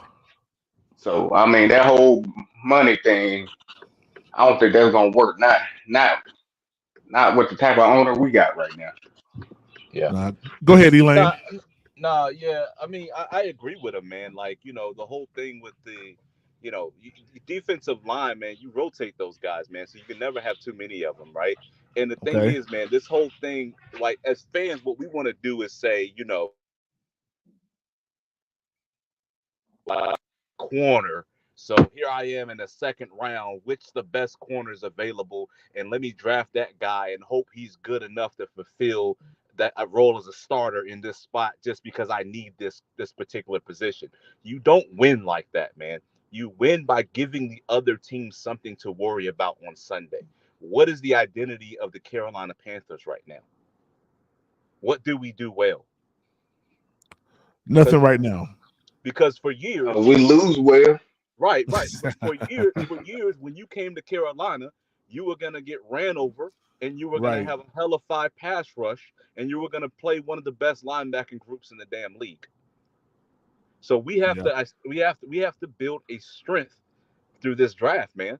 Either rebuilding that linebacker core, solidifying that defensive line. Yeah, we got defensive linemen. If the best one on the board is there, take his ass. Give the other team something to worry about instead of drafting defense. Well, I say drafting defensively, but you're really just drafting, trying to fill every little hole with any mediocre player you can find in the draft. Nah, man, go get the best player available, build strengths. So I know it would be good to get a defensive lineman. That's what you got to do. All right, let me read this real quick. Then I'm gonna ask y'all both a question. Vietnam 26 said in 2016 we overachieved, won 7 games after starting 0-7. Wilk had us one-dimensional. Our pass offense was trash.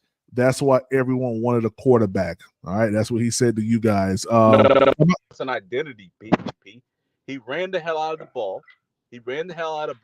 And he hit you with deep shots. And he played hellified defense. And it was successful. It was the most successful offense the Panthers had in 5 years. It was. I'm not gonna lie to you. It was. Let me ask you guys a question. So with Adam Thielen going into his second year, next year be his last year on contract with us, do you think if we lose Adam Thielen, do the Panthers regress, or is that a step in the right direction for the Carolina Panthers if we lose Adam Thielen? You don't. I mean, it'd be good. You can take it first. I'm sorry. I mean, I don't think it's going to really matter. I mean, when it comes down to it, we're still going to be losing. You know what I mean? So that's We're my gonna be answer. okay, man. Yeah, we got 2 second-round picks at wide receiver. We're most likely getting a receiver this year, and if they get you got Dante Johnson, and then if you lose Adam Thielen, you'll probably get another receiver to replace him. There's gonna be enough bodies in the room, man. You get what I'm saying? We just need the right quarterback to get it to him, right? You asked homie earlier, what's his name? What's his name's a bust? Our receiver we drafted last Oh, year. Mingo. Mingo, yeah, no, he just needs the right quarterback to throw to him, man. So we got enough talent in the room, man. So you losing Adam Thielen ain't going to be much of a loss. And plus, we'll have a year we'll have this draft and then next draft to replace him if we lose him. Okay. Yeah, I mean, I hear what you guys are saying. The only reason why I asked that was because you guys want to go defensive tackle, and it seems like everybody else is trying to get Bryce weapons. So the thought process on it is kind of it's separate, But you have it's two two different. second-round picks at wide receiver right now, man. You think another second-round pick at wide receiver is going to really tip the scale? I wouldn't say tip the scale, but I mean, would it not be advantageous for Bryce to have Adam Thielen, Deontay Johnson, then one of these big body Keon Coleman or Xavier Legette, at wide receiver? He already has. He has a big body. He got your boy. Who, TMJ? TMJ, and then your boy Mino is like 6'3" too, right? Yeah, So, yeah, but we didn't see TMJ at all last year, really at all, installed into this offense. And Mingo was like a number 2 in a sense, right? Or number Correct. 3. So I mean, we really haven't seen this wide receiver core really have the type of, in my opinion, the type of foundation that it might have this year. And maybe I'm looking at it the wrong way, but I'm looking at if you got Adam Thielen running the slot, which I think is his natural position, in my opinion, instead of being on the perimeter, you have a Deontay Johnson who is quote unquote a specialist in getting open or getting separation. You bring a big body, kind of like what a TMJ is, but bigger, to get those 50-50 balls. I think you set Bryce up a little bit better. What's your thoughts? No, Want me to answer that? Yeah, go ahead, be good. You take it first, brother. I mean, if y'all feel like y'all need to get weapons for him, I mean, it just shows to me he's really never going to be the guy. I mean, a top 10 or top 5 QB and stuff like that, he makes the weapons better. And last time I was checked, that's what Bryce was supposed to be, right? And when it comes down to like let's just say Keon Cole, I like him. I believe he could make a difference from time to time, but it's like if Bryce doesn't throw in the ball, that's an excellent point. I mean, what can he do? I mean, because Mingo, he was never that 5-yard guy. He was always that guy. He catches balls downfield. That's Bryce's weakness. You know what I mean? Yeah. So damn, that's an excellent point. Be good. And so I mean, I understand where they coming from about giving Bryce weapons, but it's like, bro, he needs a specific type of weapon. You know what I mean? Yeah, facts. I may be honest, he needs running backs that can catch the ball out the field. You know what I mean?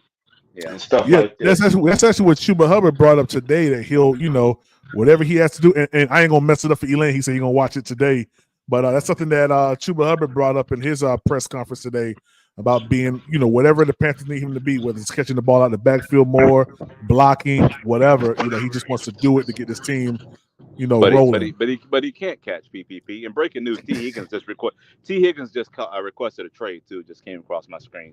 Yeah, I see that. But my thing is this, right? Even like just let's all be honest here for a second. The Texans just got what's his name from the Bills, right? Wide receiver from the Bills. All right. Mm-hmm. And your initial thoughts when he goes to the Texans is, yo, he's about to eat, right? Yes. When you go get a weapon for Bryce Young, let's be honest, man. You're looking for somebody to save him. Eli, hey, man. Did I touch it? What happened? Yeah, man. You're right, man. You're right. Because it's like, yeah, you're absolutely right, man. Only because of what we saw in the past. It's not like, oh, snap. He about to get off now. Oh, he got Bryce now. He about to get right. You get what I'm saying? Yeah, I get what you're saying. I get what you're saying in that regard. Yeah, man. So let's be honest. There's nothing, brother. There's nothing in the second round that you're gonna get that's gonna be significantly better than what we've already got in the second round, the last two drafts. I'm just gonna be honest with you, man. I mean, you're just gonna take a second round pick and switch out either Mingo or TMJ for a second round pick. That's not gonna move the needle. Yeah. Getting a wide receiver, a rookie wide receiver, to rotate in there amongst the four other receivers, it just isn't gonna do anything like getting a linebacker, getting a defensive line, getting one of the best defensive linemen to put him next to Derek Brown is gonna do for the team, right? Getting a Javonte Sweat or something like that that'll just clog up the middle and require two dudes to move him out the way. That's not that. That's the type of.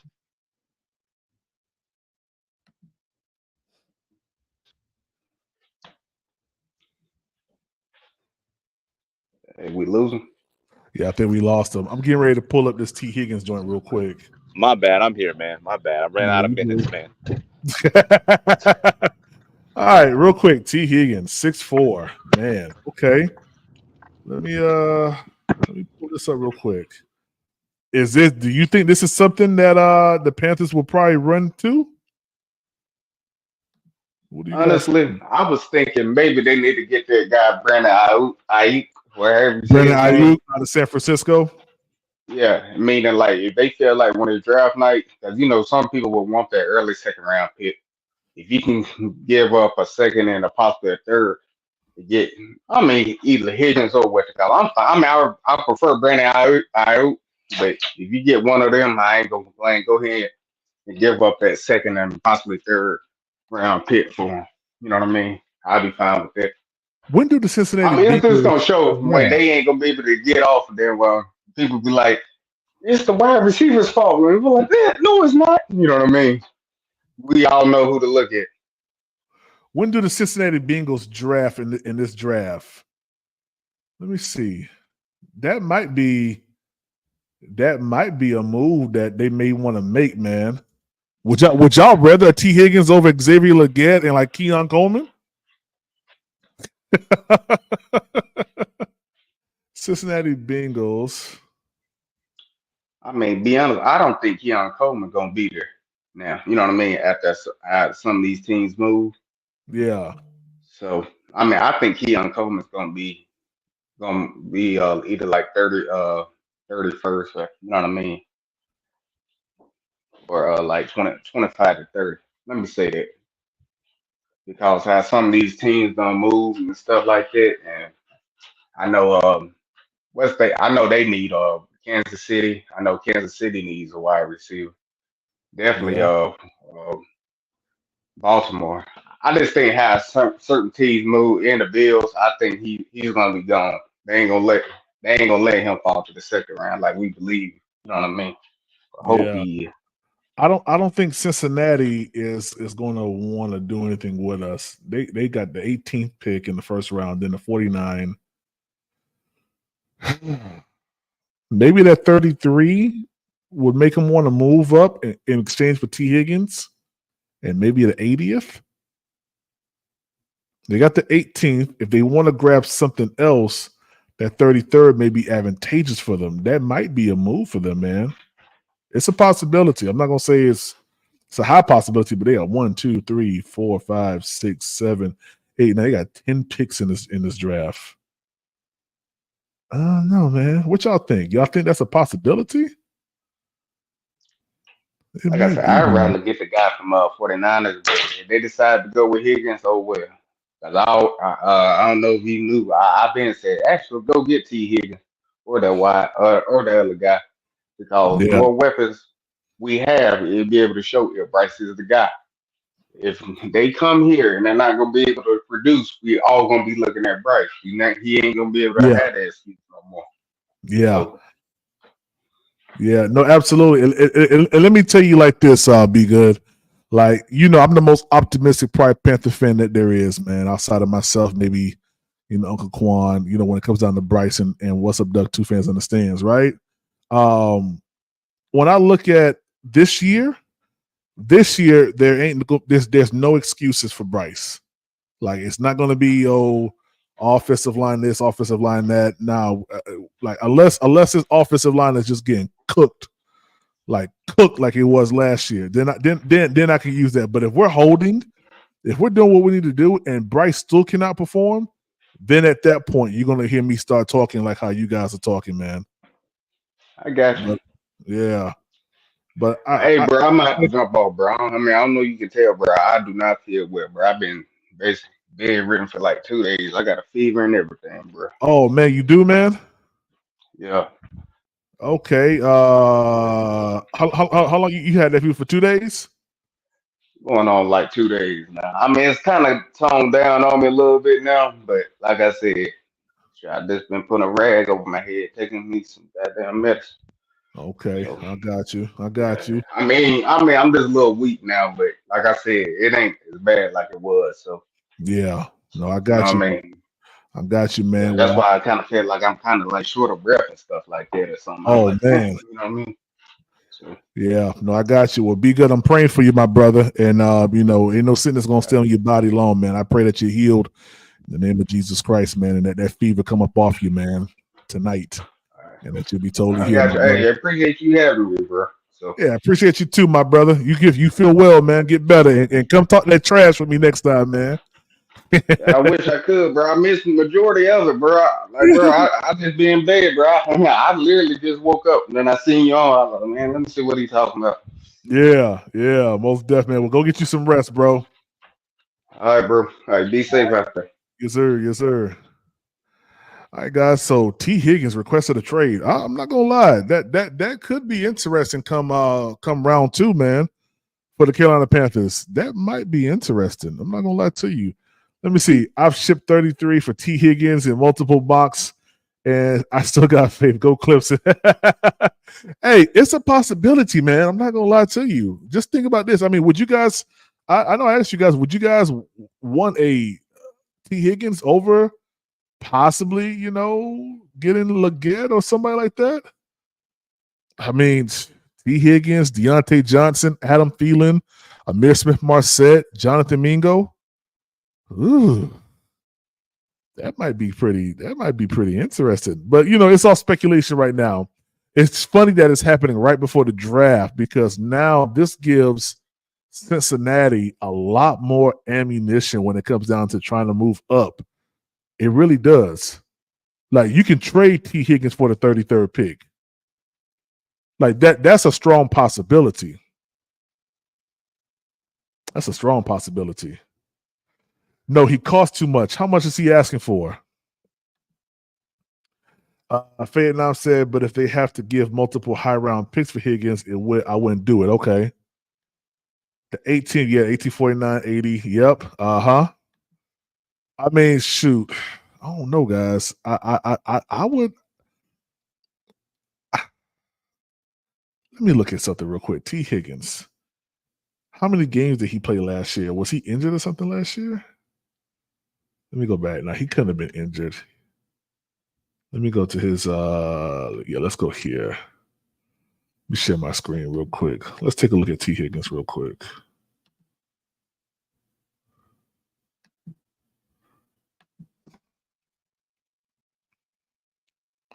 Five touchdowns, tied for 35th in the league, 42 receptions, 656 yards, 15.6 per catch, 6'4", 219. Dang.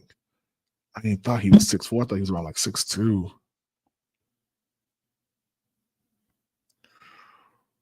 One reception, 5 receptions for one. Dang, he went off in Pittsburgh. God, he went off in Pittsburgh, man. What the heck? He had 4 receptions, 8 targets for 81, 4 for 72, 3 for 36. Okay, I mean, he don't really rush. He had no fumbles. Let me see all the games. Let me take a look at this.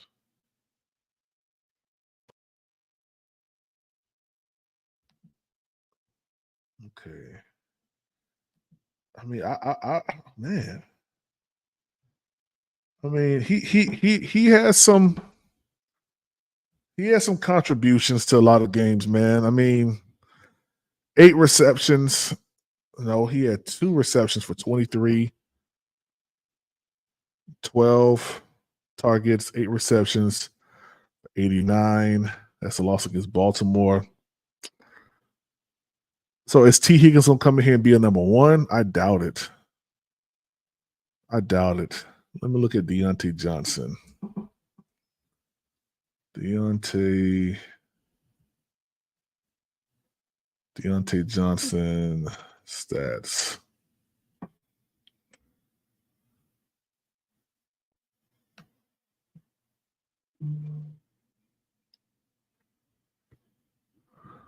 Same amount of touchdowns. Only difference is Deontay Johnson is 5'10", 183. We're looking at a 6'4", 2 something. Okay.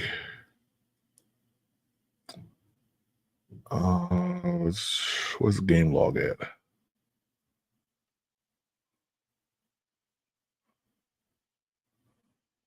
Here we go. Game log.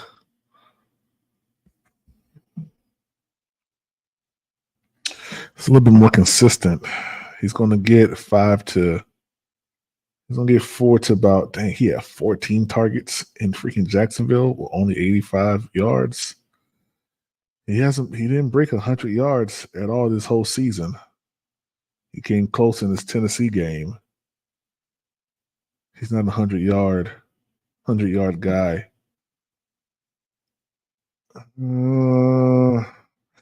I mean, this right here just strengthens my whole thing about wide receiver by committee type stuff, man.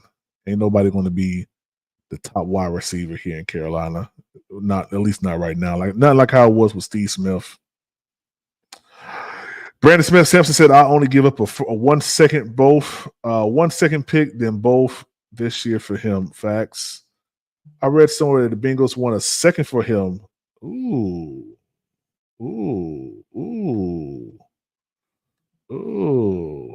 Oh no, man. Ooh. A second round pick?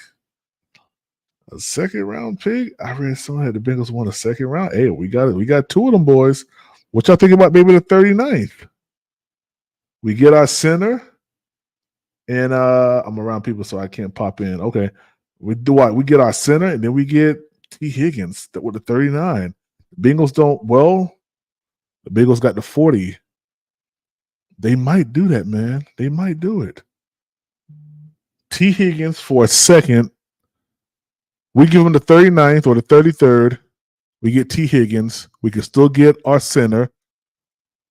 They get the 33rd. They get the 30. They get the 33rd. We get T. Higgins and maybe the 80th. Because it's a benefit to move up to that spot if they want it. Not at all. We already got one disgruntled wide receiver. Who's a disgruntled wide receiver? You talking about Deontay Johnson? Hey, he said he's the ex-receiver. So everybody else better slide to the side. That's funny. You got him and a Smith Marcel on the same team.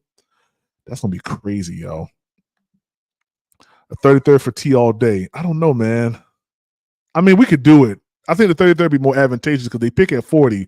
So why would they just want, to move up, just one spot before 40? Your guy who you want is probably going to be at 40. So the 33rd may be the most advantageous, man. We might not be able to keep both Horn and Higgins. I don't know, man. That's why we gave up on Mike. That's why we gave him. Yeah. Yeah, same here. I like it. I'm not gonna lie. I would definitely entertain that thought. I would definitely do that. What you said at pick 240. That's it, QT. Shut up, QT. They are not taking 240 for no T. Higgins, man. Especially with them boys having 2 7th round picks. I think they got 10, 11 picks for this year. So yeah, he would feel better once the Bryce hate leaves. Yeah, man. Oh, you talking about be good? Yeah. Insane Gaming, what's up, man? Elaine, what's up, man? Oh, your mic sound bad, bro. I'm gonna go ahead and mute you real quick, man. Your mic sound bad, bro.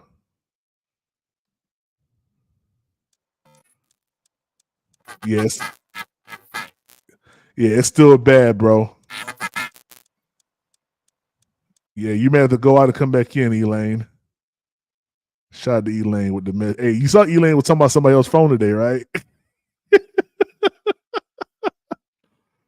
I'll take Quan said I'll take Higgins over all these day 2 wide receivers except for Mitchell. Yeah, Donnie Mitchell. Yeah, man.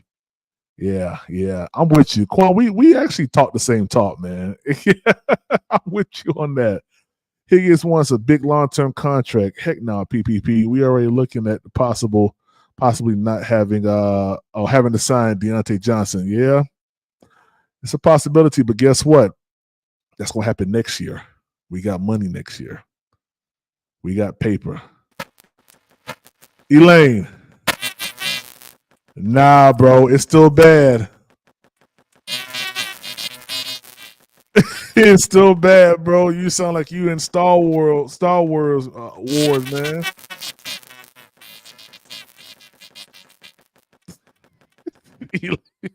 They talking about Nah, Elaine, your phone sound bad right now, man. Burrow was injured. Facts. That's why they had what's that dude's name? I can't remember his name now. I know you're talking about, yeah, he was injured. But we already got Johnson. Oh, we got a Johnson already. I doubt they would pay both of them. I don't know, man. This is a whole new regime, man. Remember, we got Brent Tillis. We got Dan Morgan.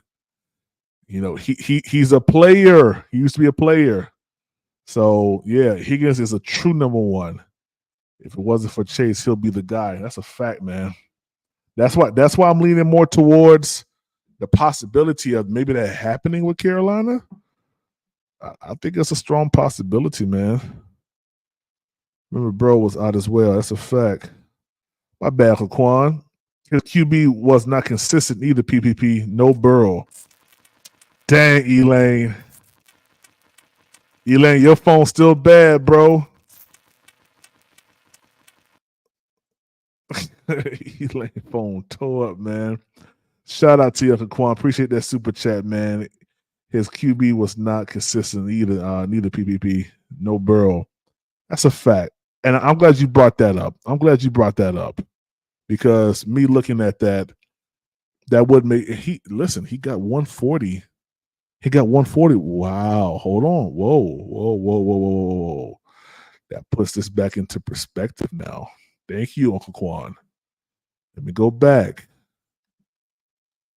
That's why I love you guys, man, because y'all be I didn't even think about that. That's a fact right there. So he did. Let me stop sharing that. Let me go back to his numbers real quick. If that's the case, last year, he got 140 with a backup quarterback. I don't know. He got 110 with a backup quarterback in Buffalo. Yeah.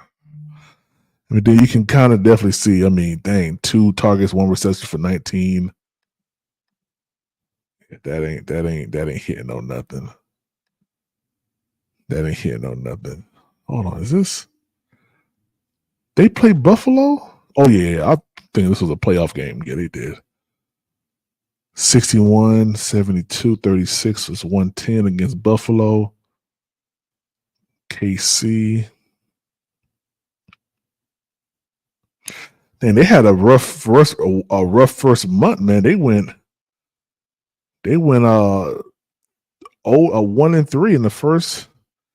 Then they stringed along 1, 2, 3, 4, 5, 6. So they went 7-3. Then they lost these two right here. That's actually not that. Hold on, that don't make no sense. 1, 2, 3, 4, 5, 6, 7, 8, 9, 10, 11, 12. Why he only played 12 games? Do I not have all the games loaded up?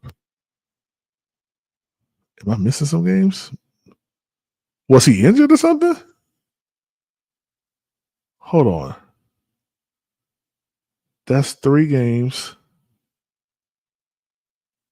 Yeah, he ain't played much in November. He was injured. He didn't play. Let Elaine. Oh gosh. Elaine. Nah, bro. It sound bad, Elaine.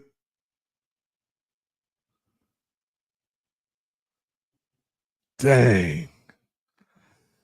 Well, which out did the Elaine phone, man? Quan said pull up 2022. Okay. Let me pull up 2022. Yeah, let me pull it up with Burrow.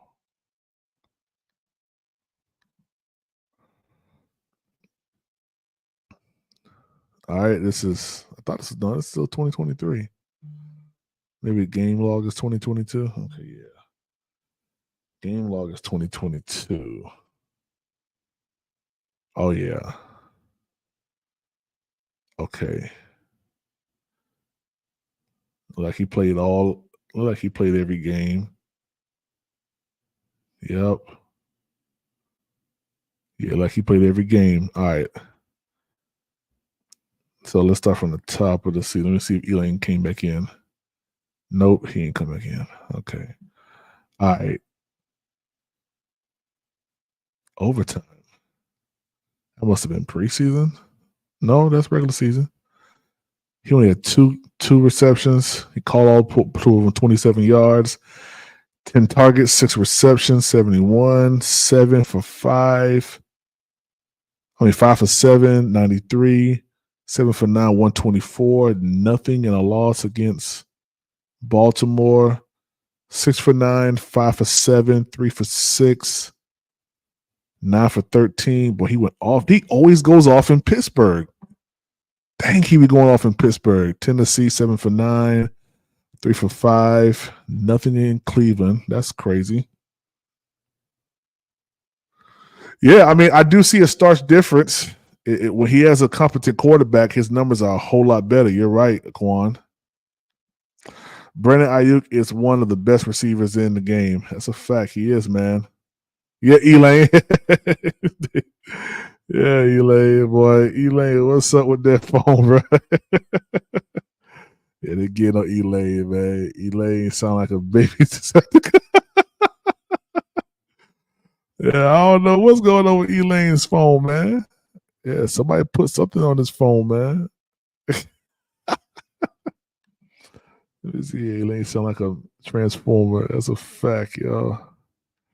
Quan said Bryce hacked Elaine's phone. Sound like something from Star Wars. Yeah, man. Do, yo. He's going to the Bills. They need a wide receiver. Oh, that's a fact. They do. Oh, what about? Well, no. Probably wouldn't be going there. I was about to say to Buffalo. Not Buffalo. You just said Buffalo. The Broncos. I think the Broncos got a good bit of picks too. This is a $1,900 phone. God dang. Hey, Fed 9 was on you, man. Fed 9 probably went ahead and did that to you, man. Guys, if y'all want to come up, man, the link's in the chat. But like I said, day 2 with Canales and MiniCamp, voluntary MiniCamp has been going pretty good. We was going to watch Chuba Hubbard, but I don't feel like listening to Chuba Hubbard right now. And you need to get your money back. Might be a bad area. Nah, I don't think it's a bad area. And they scammed you. Bryce hacked your phone. Yeah, I know, right? Bryce hacked his phone. Oh, man. Oh, shout out to Dax, man. Appreciate that super chat, man.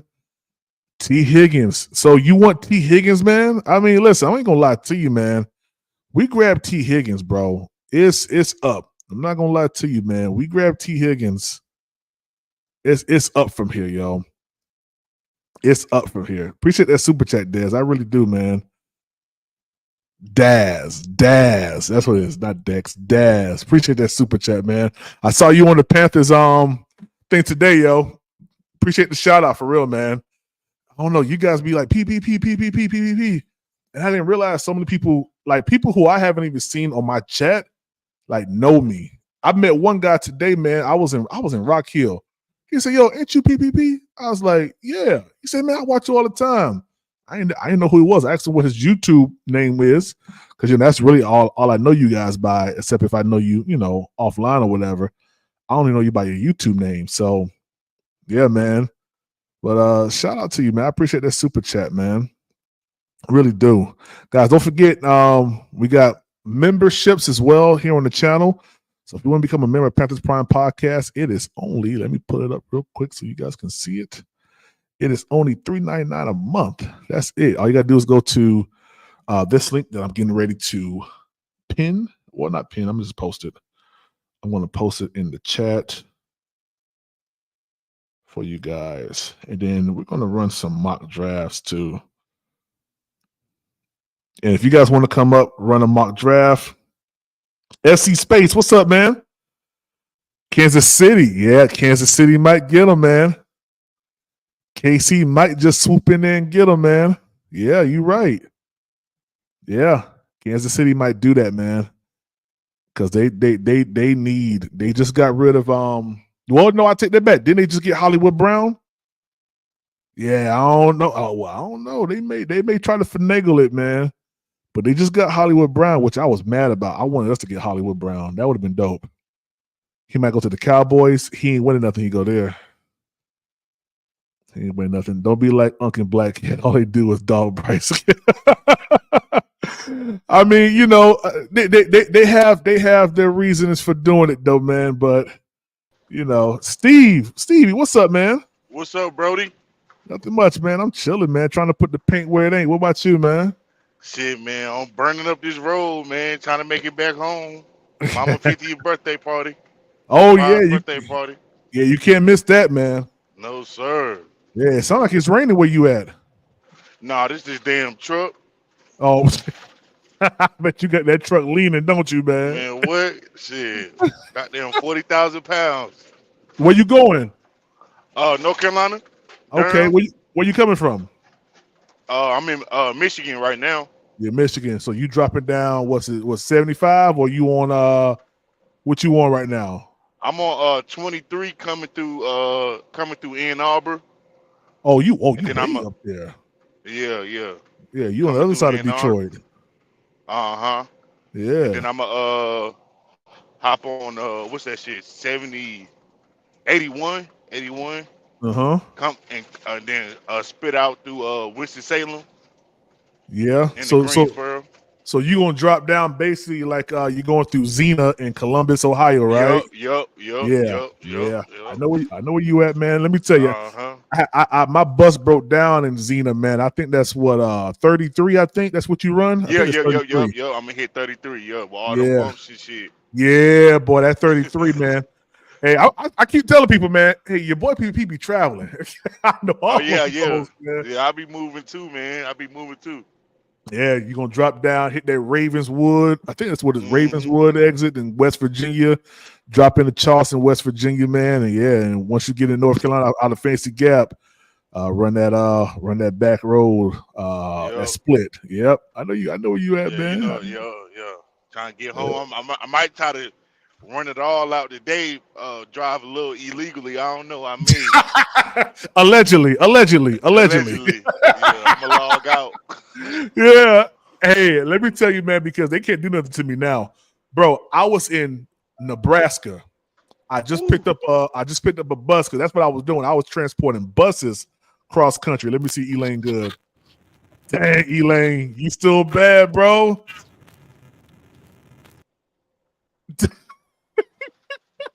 Elaine phone been messed up, man. But bro, I will fly out to Riverside, California, pick up buses like new Sprinter buses and like executive buses from out of Riverside, California, from this company called Gretsch Motors, and take them over to the East Coast. So I had to be. Now this is the crazy part. So you Once was I got taking done 80? with, huh? You were taking 80 all the way across? Yep. So I ran up 15 all the way up to Utah. I came across. I came across through Denver because I had to take the bus to Bronx, New York. No. Actually, Brooklyn. Yeah, I went through Denver, man, because the southern states was having bad weather. So I didn't want to take the bus, a brand new bus, through that. You know, when you transporting someone's bus or anything like that, car, whatever, you gotta be mindful of that. And they was gonna have bad hail if I would have went straight on like 10 or whatever. So I was like, nah, I gotta go up north and get above the storm so I can be good. So I did that. Bro, I got so tired going from California up to Salt Lake City. I stopped in Cedar something in Utah. I can't remember the name of it right now. Yeah, I know what you're talking about. Yeah. I stopped there, and then the next day I could only make it to like about Denver. Because I mean the snow was real bad. So bro, when I finally got going, I had to go from Nebraska all the way to Brooklyn, New York in a day. Bro, I was running 2 logs, bro. Yeah. Yeah, I was running 2 logs. I only do it when it's time to go home, man. When Yeah. it's time to go home, I don't give a fuck. Oh, Elaine said he in a bad area. Yeah. No, I feel you, man. I feel you. And listen, people don't realize, man, like you be out there way far out there on the west, man, and you be like, dang, boy. Bro, you like feel like, why the fuck am I out? I can't wait to get back to the damn East Coast. What am I out here? It feel good going out there because you know that check gonna be good. Yeah. It's that coming back, bro. It's that coming back part, yeah. Nah, I know what you mean, man. That happened to me plenty of times, man. I used to drive for this gospel singer, man, named John P. Key. And man, listen, bro. We be out there in cities like Mountain Home, Idaho, and certain parts of Nebraska, bro. And I be looking at the map like, man, why am I out here? Yeah, I could be in the house. All we do, we go to like Pennsylvania, because my company, I'm from North Carolina. I'm from Durham. My company is based out of Michigan because they pay good. You know what I'm saying? So yeah. All we go is I go from North Carolina to Michigan to Texas and back. You know what I'm saying? Or I go from Michigan to California and back, or I go to Michigan to Arizona and back. Those are the main states we go to. And sometimes we go to Pennsylvania here and there. So what city in Cali y'all normally go to? Oh shoot, San Fran, LA, San Diego. Shoot, that's 80 straight across the 80. Yeah, drop down out of Reno, Nevada. Yeah. Hit all that. Yeah. Go to the little mountains. Yeah, hey. Now I remember one time John was like, man, we got to go from San Francisco. No, we was in Oakland. We had a concert in Oakland. So we got to go from Oakland to Mountain Home, Idaho. And I still to this day, I don't know where that city's at, bro. But when I was going past Sacramento, you go up into the mountains. I think is that called Donner's Pass? Yeah. Bro, snow on both sides of the road, like 20 feet high. About 2 weeks ago, probably about 3 weeks ago, maybe a month ago. I slid on some ice out here in Michigan. Yeah, it's not snowing up there right. I thought it was snowing up there right now. Nah, it finally stopped. But it just stopped like 3 weeks ago. It just stopped snowing up there. Oh yeah, nah. It's a snowstorm that's gonna come through on tomorrow. Looks like too. Oh, it is. Oh, I'm glad I'm getting the fuck up out of there.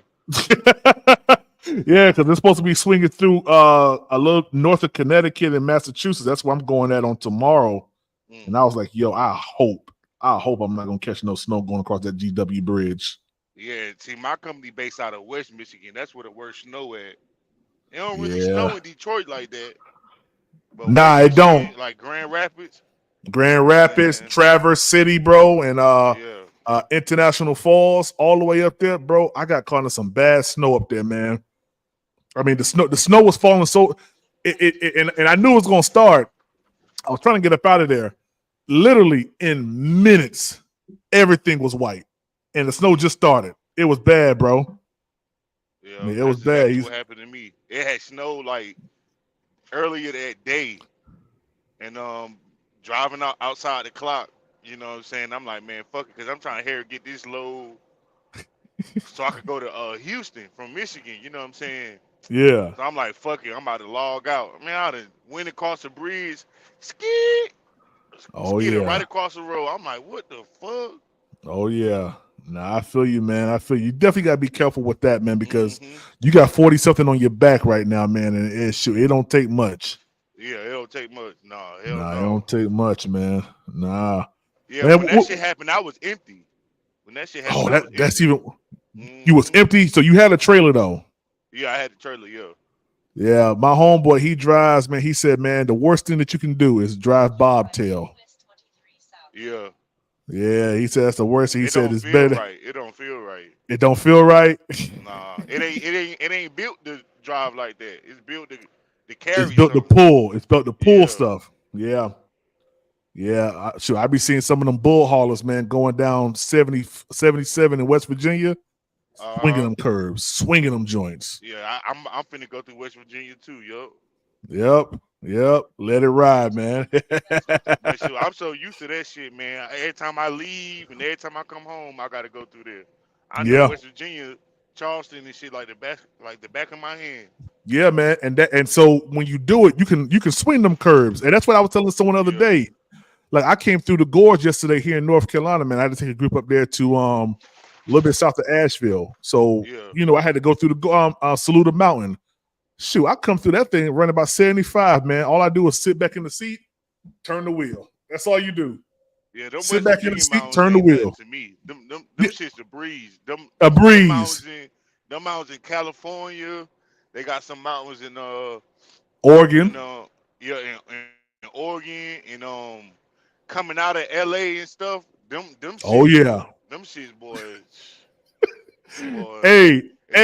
Utah too? Utah? Oh Hey, my God. and the state Oh, man be no. saying just like this at the bottom of the mountain. He Yeah. be saying just like Look, one time I came out of there, I was in the left lane. The state trooper in California pulled up beside me like, get over. I'm like, shit, my bad, bro. My bad. Shit. But I hate driving in California because of the speed limit.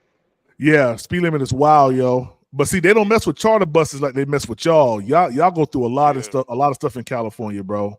And if you ain't in them major cities, it's pitch dark out that bitch. You can't even see them niggas sitting on the side. Yeah, bro. From once you go across that I don't even know the name of the mountain, but when you go north of LA, you got to go up that mountain. You got to drop down it. From that point, like Bakersville on up to like Fresno and San Jose, bro, it ain't. You better hope you don't break down out there. Boy, You better hope. I seen the sign said turn off your AC, so you don't want your truck don't overheat. I said, I wish I would, boy. I wish I would, man. Nah, you know what gets me, and I know, man. Listen, I'm sorry, y'all. We don't went to driving talk. Yeah. Nah, but I'm gonna tell you what get me, man. When you leaving out of California, going east on what's that, 10? Oh yeah, I think that's 10. When you no, is that 10? Yeah, it's 10. Maybe it's 40, and then you can go down on 10. Yeah. Well, it's coming up out of let me see. Out It of could be LA? 40. Yeah, coming up out of LA. What's that? I thought that was 10. I know you got to run 8. Yeah, towards Phoenix. Yeah. 10, Yeah. I-10. Yeah. When you leave Palm Springs. Oh yeah. That's what I'm talking about. That's what they told me to turn the AC down at. Bro, that joint was like, get gas now. Yeah, because you ain't gonna have it ain't nothing out there. Ain't nothing out there for about 6 hours, it seemed like, man. You just be riding, passing by mountains. Next gas station, 400 miles. That shit be crazy. Yeah, you mess around. Hey, I ain't gonna lie, that happened to me one time, man. I was leaving out of I think I stayed in Nebraska, Slidell, and I was heading towards, I think I stayed in Salt Lake. No, I think I was heading to Vegas that day. So I left Denver, was driving west. And bro, I said I gotta get gas in Glenwood Springs. Past Glenwood Springs. I said, okay, I'm gonna get gas in Grand Junction. Past Grand Junction. Now I'm in Utah. I said, I'm gonna get gas here. Bro, I looked down and I forgot to get gas, bro. I don't know how I made it. I made it to that truck stop right before you get to 15, bro. Yeah. I said, oh my God. And it was, bro, listen. Yeah. Ain't no joke out there, man. Ain't no joke. All right, man. That's enough driving talk. What you think about these Panthers, man? Man, I'm praying. I'm preparing for the worst and praying for the best. Yeah. Praying for the best. You know what I'm saying? Like I Yeah. feel like with this O line and then hearing Corbett talk, you know what I'm saying? It sounds like this. I didn't know the nigga played center that much before. He sounded like a used car salesman trying to sell us on a dream, man. That's what it sounded like. Yeah. But it's like now I feel a little bit more comfortable. Okay, we don't gotta go center with our first pick, like I was thinking before. You know what I'm saying? I could take a center third round. I'd be cool with that. You know what I'm saying? You be That cool boy with from that? Georgia. Yeah, the boy from Georgia is a backup. Yeah. I'd be cool with that. So now it's like, and then I seen something they said that they was gonna bring in Stephon Gilmore next week. I don't know how true that is, but Well, yeah. I mean, we just have to wait and see because we don't know if it's going to be actually brought in only because it's going to depend on if they draft a cornerback or not. Which I mean, I wouldn't see why they wouldn't bring in Stephon Gilmore because I mean he's shorthanded. Like he's going to get the job done. yeah, I don't know what they're gonna do. I know the first two picks. One of those picks or the first two picks, it's gonna be a receiver. But that other pick, I have no idea what it's gonna be. I have no idea because if they bring in Stephon Gilmore and with Corbett being that center, you know what I'm saying? It's whoever they like at this point. Yeah. It's whoever they like. Yeah. And I like that because now you just picking the cream of the crop. You know what I'm saying? I don't want that drafting for a need shit. Like that drafting for a need shit. I ain't with that, man. It puts you in a lot of bad positions, man. Yeah. When you got to do that, Especially and then the motherfucker don't pan out. yeah, then you stuck. Yeah. You stuck for months, years. You think Worthy gonna fall to the second round? I'm gonna be honest with you, man. It's kind of hard to tell. I do know that we're gonna have a lot of leakage down into the second and third round, man, and a lot of players that are going. See that's why, and I said this on the Panthers live today. People are saying it's a reach to get certain players. Listen, that reach stuff is only for PFF and mock drafts. Yeah, PFF they mock drafts don't really, PFF it be good information to like evaluate players, you know what I'm saying? Yeah. But when it comes to that draft, it Yeah. don't never be like they talking about something, it's gonna be 4 quarterbacks taken in the first round. And it don't never be what they say it's gonna be. You know what I'm saying? It don't never be that. They said that Will Levis was gonna go in the first round. Right. They had the cameras on him the whole draft. Whole draft. Sitting there looking dumb. Lying, yeah. Don't even know what y'all talking about. Don't even know what y'all talking about, man. Yeah, but I mean, like you said, it's good for evaluating. It's good for, doing what we do. We have fun with it during the off season. I wouldn't pick off of PFF just off their ranking. You know what I'm saying? I wouldn't reach to a certain degree, but sometimes it's like it's gonna be some people that get drafted and be like, dang, we gonna look at it because we done did so many PFs, mock drafts or whatever. Like, oh, they went this high because we thinking like PFF is law. Like, you know what I'm saying? It's Like, not. It's not it's law, not. man. It's just fun for us to, kind of Yeah, squabble with here and there. man. But you don't go Just into to this just to make it through draft. the season. Just make it That's through the it. Just to season. make it through the season, man. That's Yep. it. That's it. Make it through the off season. We have a lot of. I mean, heck, I'm gonna probably do one tonight, man. I'm gonna come back live tonight before I gotta go to bed and do a late night mock draft 5.0. Just I'll it's be just up. something to do. Yeah, man. But you don't. If any GM or if any GM says, "Yeah, man, I ran this mock draft on PFF. This how I'm gonna do my draft board," I'll like, "Hey, man, turn your keys in right now." But how you feel about Canales, man? Do you feel like he do too much? I feel like he do too much. I don't know.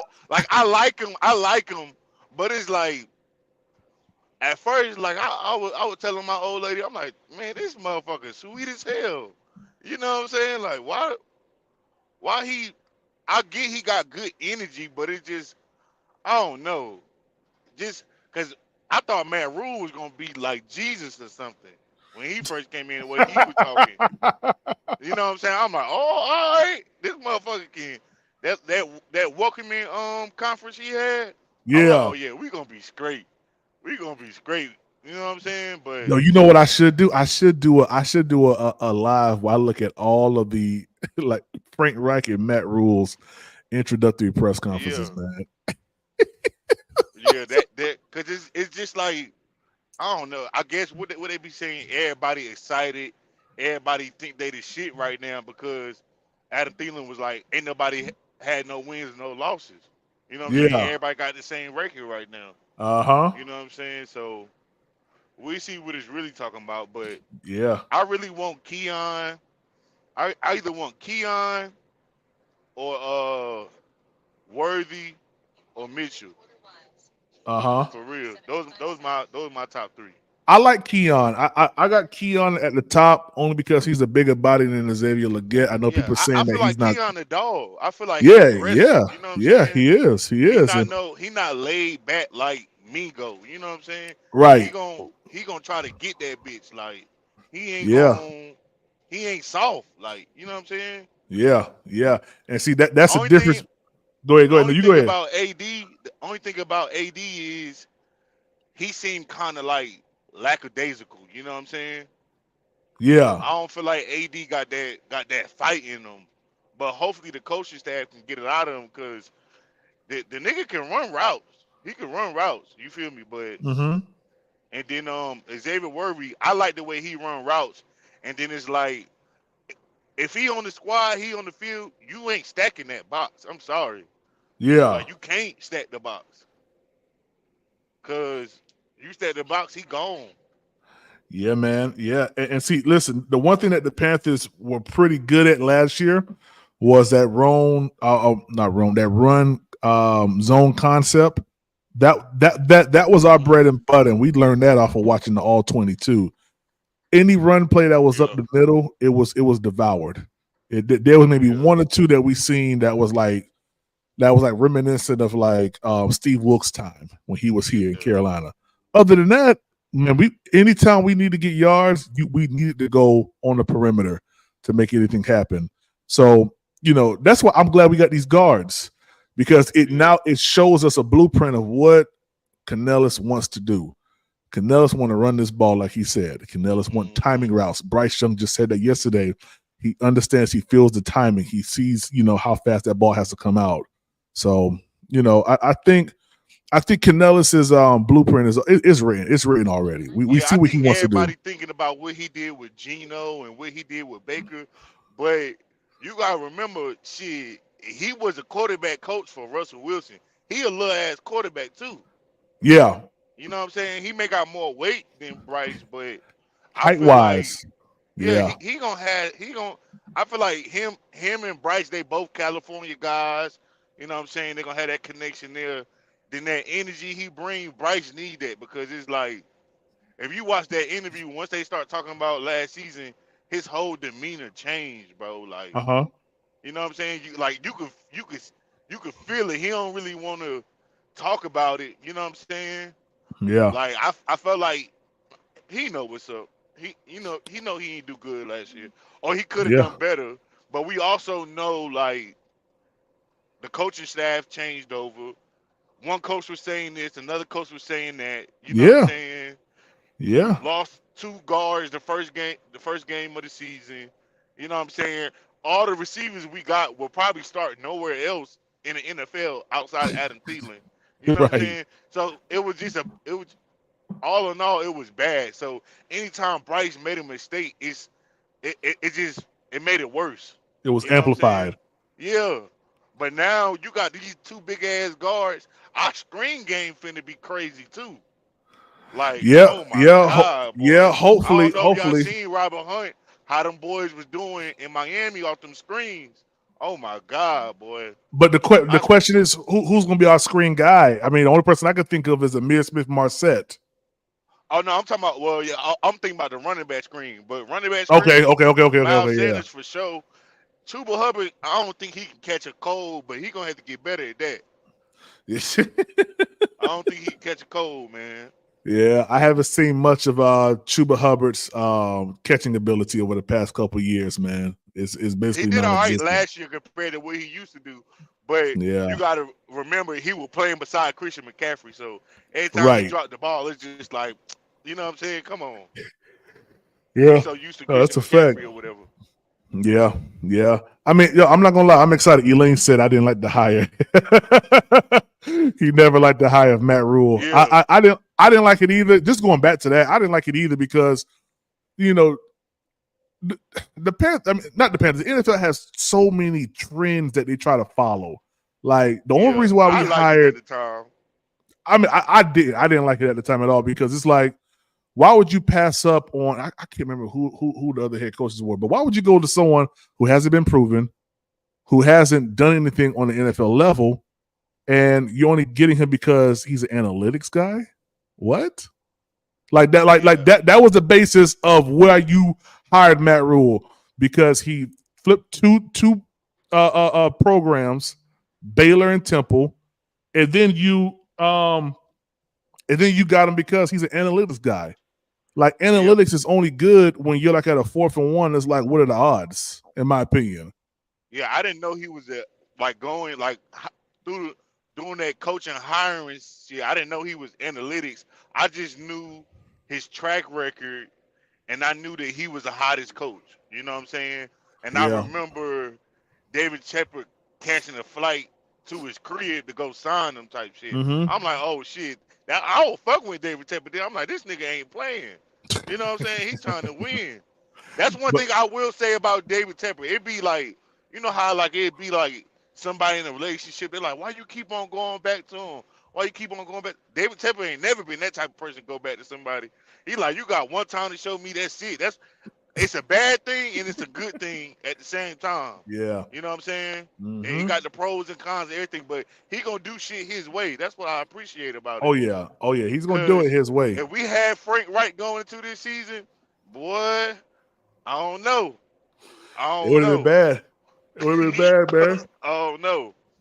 Yeah, man. It would have been real bad, man. You know, I said this, and also about Matt Rule. I don't know if you remember, but remember when the Panthers gave him a contract, he went to the Giants and see the Giants would match him. You remember that? Yeah. Yep. So even Matt Rule wasn't even like, because if the Giants would have matched or exceeded that, he would have been the Giants head coach. Like the signs. I mean, and I understand you want to always, barter for, not barter, but you want to give, every opportunity for more money. But I mean, the dude, what he did just showed me that he didn't want to be a Panthers head coach. When Teddy Bridgewater came out and said they didn't practice red zone, yeah, I was like, yeah, this nigga didn't know what he was doing. He didn't know what he was doing, man. He didn't know what he was doing. And didn't want I to was quote like, Jay-Z. dang. But I will say this, like, even when he was here, if we would have had a better quarterback, if he would have drafted Justin Fields, I don't know. Well, I mean, he fucked up when he didn't draft Justin Fields. He should have drafted Justin Fields. but he drafted JC instead. We drafted JC, and wasn't that the year that we? No. We had Teddy right at the time, didn't we?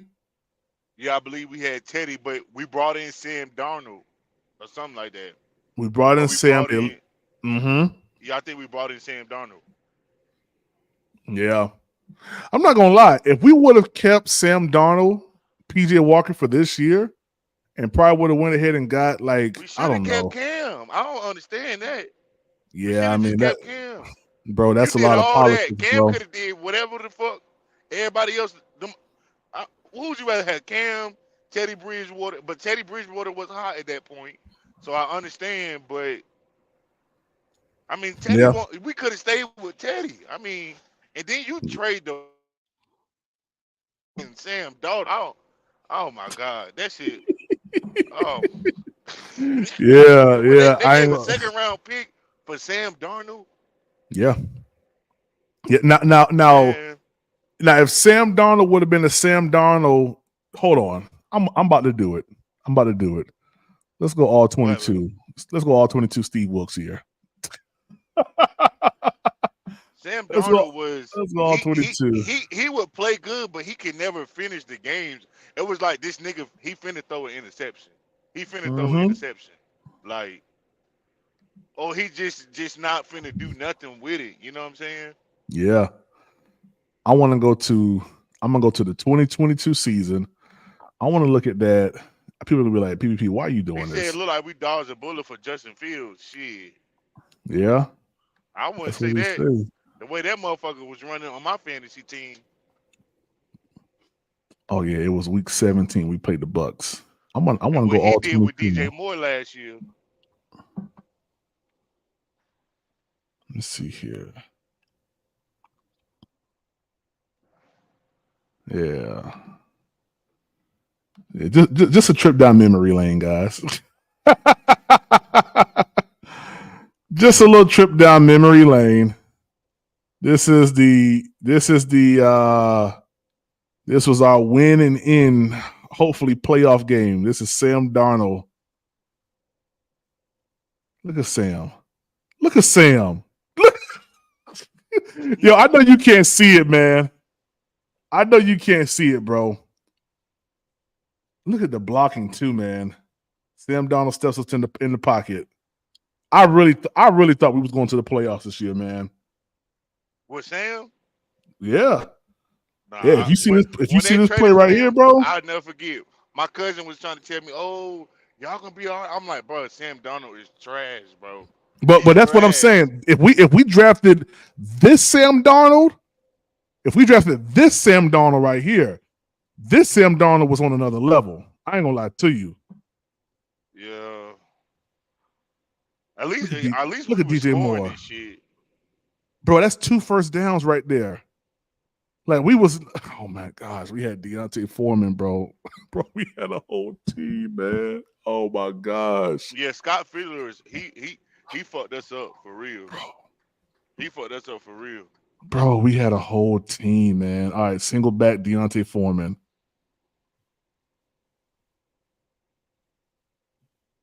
Hey, he got us 5 or 6 yards. Hey, man. What you said, Quan? Yeah, Cam should have got another season at least. See what he could have done, with a full offseason. I feel you on that.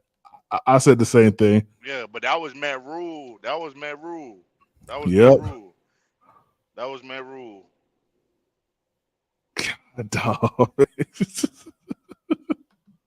Yeah, Bryce would have been dope up under Steve Wilkes' system. His rushing didn't result in wins. It just looks good on the stat sheets. Sam Donald's this game don't sit well with me. Hey, this game right here don't sit well with me either, man. I ain't gonna lie to you. Because we was winning. Look at that. Deontay Foreman, man. And y'all say y'all don't want that. Y'all didn't want that dude back. Man, y'all crazy, man. Nah. I wanted them draft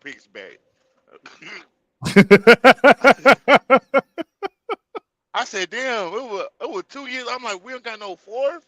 I'm like, we traded a fourth too. We traded like a second and a fourth. Oh, see, look. Hold on. This is what Bryce Young don't do right here.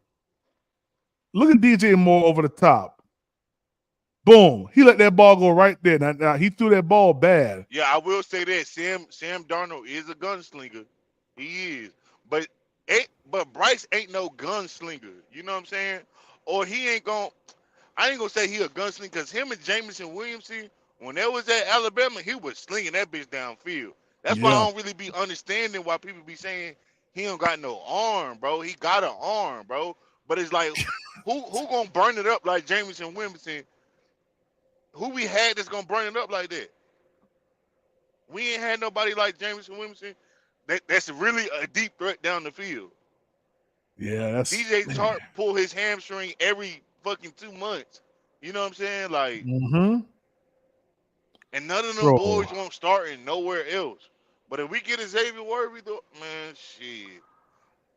Hey, man, look at this pocket right here, man. I mean, I don't think we hit a third down at all this whole drive. Look at this pocket. Play action, I believe. No, yeah, well, not really. Boom, boom, boom. Just a beautiful, man. If we, a second round pick for Sam Darnold, if this was the production when we first got him, I would have been totally fine. But it took Steve Wilkes to pull this out of his dude, man. Yeah, true. That bitch do got an arm. I will say that. Sam Darnold do got an arm. Yeah, but he got an arm, man. Stupid man. ass shit, though. He do some stupid ass shit. I wasn't even planning on doing this. Hey, I might have to go back and look at Steve Wilkes. Whatchamacallit. Everybody but Adams run a 4-4. Everybody but Adams. Devontae Adams? No. All right, here you go. Here go the next drive. All right, cool little couple yards. Everybody but Adam run the 4-4. Oh, okay. Hey, Adam Thielen be getting open, man. And that whole Bryce Armstrong debate is so silly to me. His deep accuracy is questionable, but he definitely has the strength to get the ball out there. He does. Yeah, no, I got you 336. Yeah, you're right. Man, let him get somebody who can run down that field for real. And who gonna go get it? We ain't had no go getters last year. A go getter, like, you know what I'm saying? Yeah, the only go getter that we had was freaking Adam Thielen, and Mir Smith-Marset came on late. Yeah, so dang, they started queuing in that second drive. Bro, we really could have won this game, man. I think Leggett a go getter though. Oh no, he is. He'll pump that he bitch is. out. Ha ha ha ha. I think he go get that bitch. You know what I'm saying? You ain't had no motherfuckers like, you know what I'm saying? Like, oh, the ball look like it's spinning, but I'm still gonna try to go get this bitch. Like, you know what I'm saying? Migo had a couple of those he could have went to go get. You gotta go get that bitch. Like, come on, bro. Hey, now this play right here by Sam Darnold looks real dumb. Everything broke down, protection broke down. Oh no, okay. I thought he threw the ball down the field. Okay, he threw it out. He threw it away. To get it out there doesn't matter if he's forcing it. Look at that. Good job, Sam. Yeah, but Bryce don't force shit though. Y'all, that's what I gotta understand. Y'all want somebody. He not no gunslinger like that. That nigga, he more. I ain't saying he Tom Brady, but he like he calculated with his shit. You know what I'm saying? Mm-hmm. He know who he throwing to. He's smart with the football. He's gonna give you PTSD. I'm sorry, man. We started talking about Sam Darnold, man, giving up a second round pick. And I'm like, if we got this Sam Darnold right here, that was at least a little bit, he's a gunslinger. He felt, I ain't gonna lie. But Sam Darnold would give you a good 5 to 6 games, bro, but not no whole season. But I mean, it's like everybody was talking about, what's his name? I said Anthony Dalton. Andy Anthony Dalton. Richardson, Andy Dalton. No, Andy Dalton. They talking about, oh, Anthony Dalton did this against the Seahawks. He's not gonna give you a whole season though. Like he not. That's why he not a starting quarterback no more. He Yeah, can come fill in for you for a couple of games. yeah, he gonna come fill in for you for a couple games. You're right. He gonna do that. All right, that's the Bucks getting their first touchdown. Oh no, they kicked the field goal. They must have missed it. Look at this pocket, yo. God dog, man. Yeah, they missed it. Look at this joint.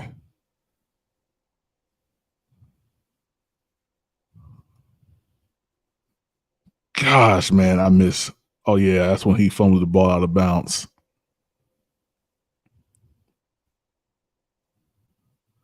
Pulling guard. Sam Darnold moving throughout the pocket. Oh yeah, that ain't no catch. That ball came out. All right. Is Atlanta gonna lose their first round pick this year? Atlanta? Nah. They said that they're gonna. Nah, they say if they're gonna do it, they're gonna do it in 2025. It won't. Yeah, it won't happen in 2024. Scott, you said we watching Sam Darnold's game against the Buccaneers last year. That's what we watching, man. Stevie said that he didn't like the fact that we gave up a second round pick for Sam Darnold, but I'm like, that was too much. That was too much. Yeah, but if we would have got this Sam Darnold right here, it would have been worth it, man. Atlanta going to lose a second round pick this year. Door open for the Panthers. Nah, Nadar, I thought it was gonna. Nah, I thought they were saying that it was gonna happen next year, 2025. The real Sunchild, what's up, man? Keep pounding, man. Keep pounding. Facts. Keep pounding. Hey guys, y'all coming in right now? Make sure you hit the like button for me, man. Let's get this thing on out to everybody. Let them know that PPP is on the map. I'm trying to make some things happen, man. So hit the like button on the way in. If you're going out, hit the like button. Make sure you like, comment, subscribe. Also, if you want to support the channel, super chat, super stickers are the way to go. The Cash App is in the ticker. Venmo's in the ticker. Also, consider becoming a member of Panthers Prime Podcast. It's only $3.99 a month. Great. Actually, I uploaded a video yesterday that members saw first. It was a members only video first before it became public. So, how I become a member? You just got to go to the here. I'll put the link in the chat. Okay. Put the link in the chat. All you got to do is click that link. It'll take you right to the membership link right there with all the different tiers that you can pick from. If you just want to be a basic member without the the travel packages, which will be out soon. But if you just want to be a basic member, it's just $3.99 a month. Anything after that is when we start going into the travel packages stuff. Okay. Yep. How you be getting them all 22 Jones? You gotta have the NFL Plus, the NFL app. You gotta get the yearly plan or the monthly plan for the NFL Plus. And then you click on replays, and it really goes back like real far. I think this thing goes back to like in the. Dope, man. I love football, bro. You saw that catch by DJ Moore? God dang! Hold on. Like a dumbass. Yeah, we did, yo. Oh, we gonna draft a quarterback, but we gonna trade our best receiver. Bro, look at this catch, yo. Only Scott Fitterer, bro.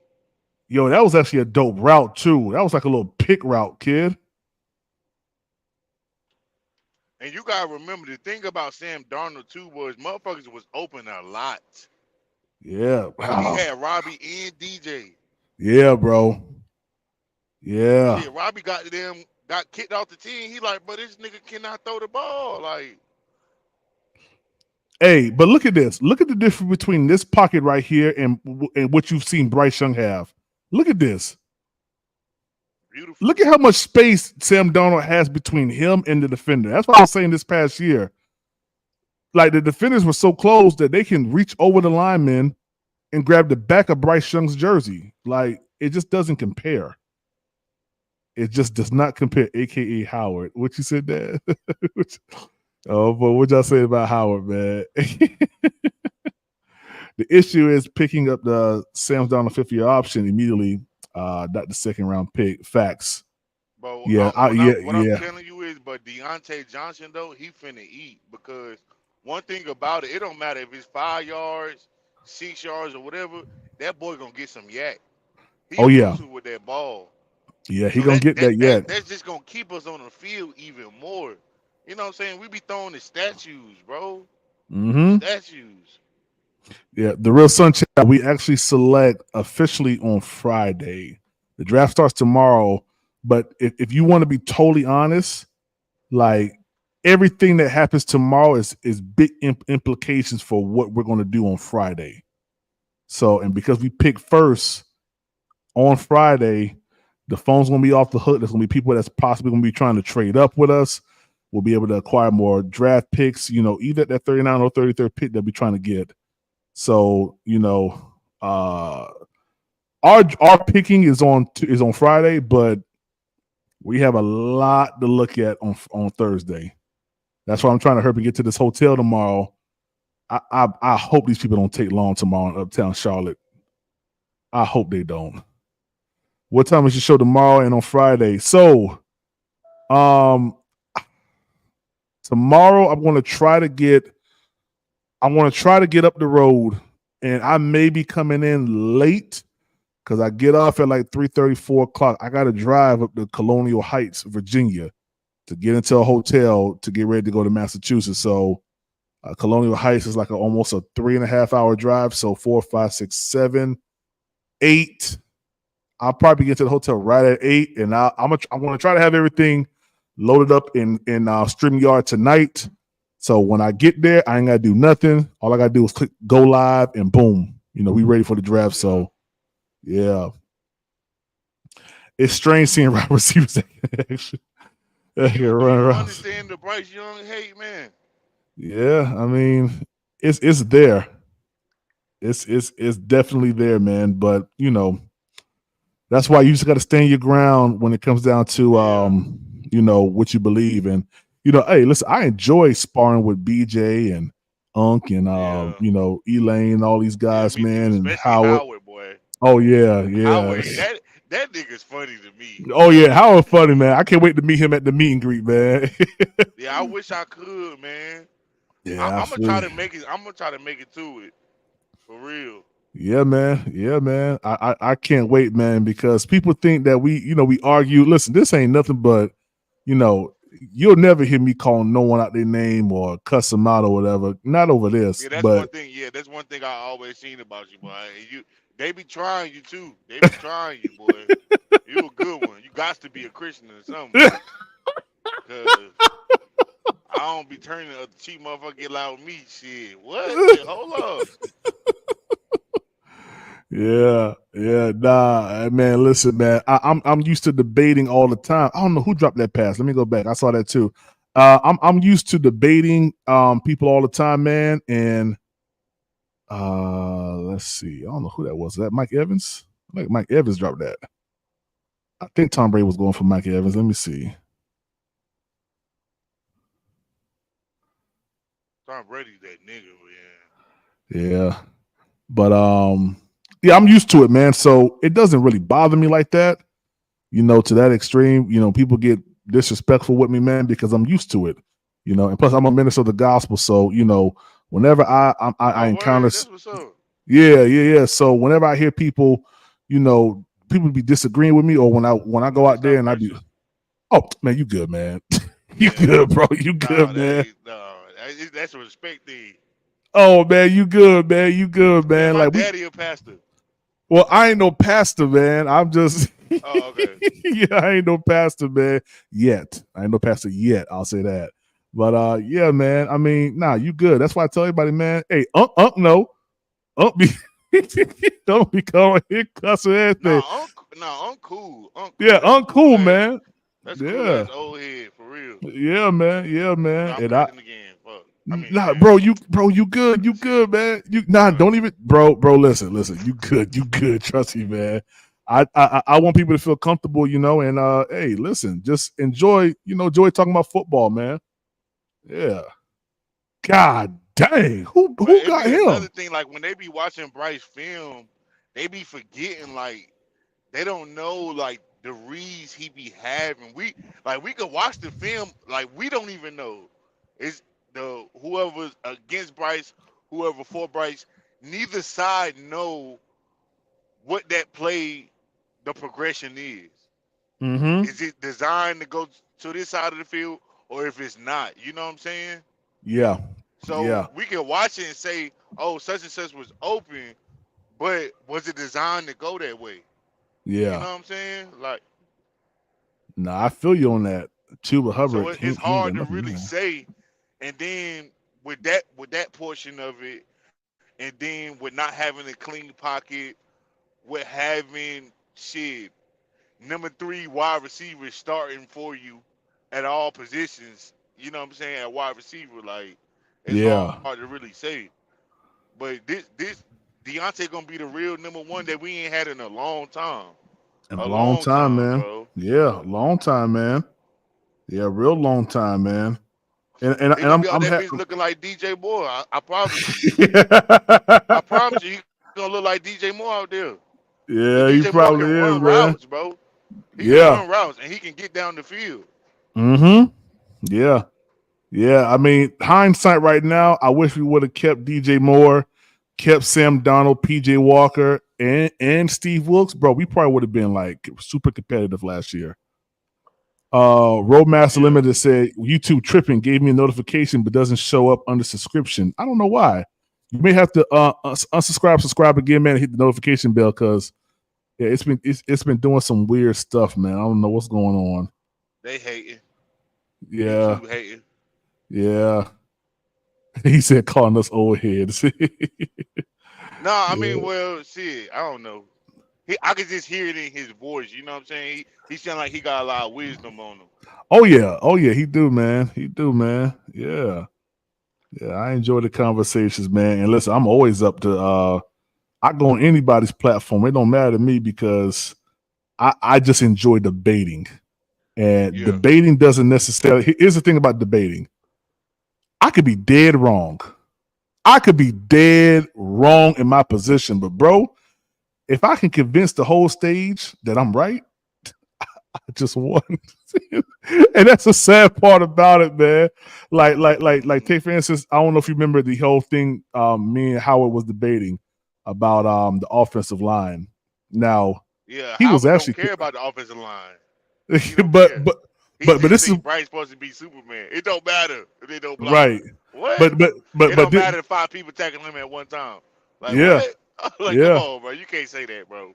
Yeah, but what he brought out was actually true. He said that Taylor Moton was actually the highest graded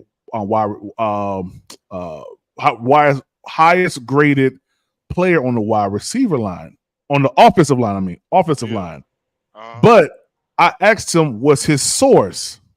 Now I knew that it was true, but I also knew that my quote unquote interlocutor, who's the person I'm debating, didn't know that information.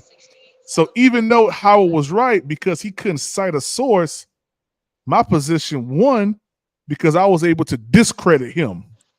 But he was right all along, though. Like Howard was right, but because I knew how to debate and the proper, skills of debating, I was able to win that quote unquote little, debate that we had, man. So yeah, I know people be saying PPP slick. Yeah, I listen.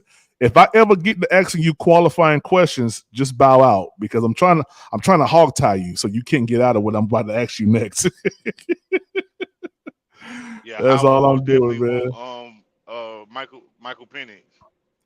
Yeah, I know he do. Yeah, I know but he do. he don't know. He a walking injury. I don't think he know that. Yeah. Yeah, man. You know who? You know a player I don't like. I'm not gonna lie, and I hope I'm not liking this guy. Probably based on the media perception, but bro, Caleb Williams to me, man, he just seems. Oh, all that dancing and shit he be doing. He watch too much Patrick Mahomes, boy. He watch too much Patrick Mahomes. Bro, he just ain't gonna seems be able like to do he's. that in the NFL. I mean, he might. I don't know. I can't say. The motherfucker got an arm, but the way that motherfucker be backing up and trotting back like that, that shit was nice in college. I ain't gonna stunt. but he got an Yeah. arm on him, and that when he throw that bitch hit right in between the numbers. I will say that. Yeah. But that's college though, Yeah. so I don't Yeah, know. that's college, man. It ain't gonna always translate And I over don't know how to. the Bears offensive line gonna hold up, but because Justin Fields was running for his life. Well, I don't know about last year. Last year he got hurt, but last year I think it was a little bit better. But the year before that, shit. Hey, 336. That 1 yard pass comment set ablaze to everything. Was that a pick? Oh yeah, I seen that one. Oh, you saw that one? Yeah, the technical. And then if you wanted to be technical, you was low key right, but that was some bullshit. But at the same time, it's down the field. You know what I'm saying? Shit. If you want Oh to be man. technical. If you want to be technical, yeah. And see that's how I be getting people, man. I be like, technically I'm right. Even though your perception of it may be like that ain't considered down the field. Technically I'm right, because if you look at the rules, they wouldn't use Illegal man down the field, motherfucker be 2 yards, 2 yards down the field. Exactly. Exactly. So my thing. So and that's why I be asking questions. BJ be like, stop asking me questions. Just go right. Yeah, like, stop asking me questions, man. Yeah. Yes, sir. Nah, but Howard was he was getting on your ass for that. That shit was Oh, he funny. was, bro. He was, man. He said, "You don't know football. You don't know football." Oh man, that He PPP made me Caleb want to get a Williams Sam overrated. Franklin jersey. Hey, no, I like Sam Franklin. I'm not gonna lie to you. I like that dude, man. He Yeah, most I think Sam. definitely ain't Ed Reed though. That's all I gotta say. Nah, he ain't I Ed like him on Reed, special but teams. yeah, Sam Franklin. He edged his spot on this team. Definitely after that pick. After that pick he took it back to the house. That's when he solidified his spot on this team, man. For real, He for said real. down the field for Bryce is still a screen pass. Come on, man. Just saw it. Then nobody said Bryce's arm was stronger than Caleb's. Nobody ever said that. But thanks for pointing that out. It definitely stronger than Caleb's. I want to get to that infamous play, man. Yeah, but I think the best thing I like coming out of this offseason, all the coaches, which is I don't want to say alignment because they've been saying it too much, but all the coaches, which mean the same thing, they on the same page. You know what I'm saying? And I think that was probably hectic for Bryce. It would be hectic for me. I'm not gonna talk about Bryce because I don't know what it was for him. But for me, if I had one motherfucker telling me do this, another motherfucker telling me do this, Exactly, bro. another motherfucker saying when I'm gonna start calling plays, then I got the head coach over here talking about something. I don't know when I'm gonna give up the play. Come on, I don't know what I'm gonna do. What y'all doing, bro? Yeah, Y'all supposed to have this shit settled before y'all drafted the man. You know what I'm saying? Like, come I on, just say, hey bro. man, call me back when I got that done, man. Let Andy Dalton take it over, man. I'm good. And then they say Bryce, he didn't get better throughout the season. I bet he like fuck this shit by the end of the season. I'm just trying to make it out this motherfucker alive. Like, shit.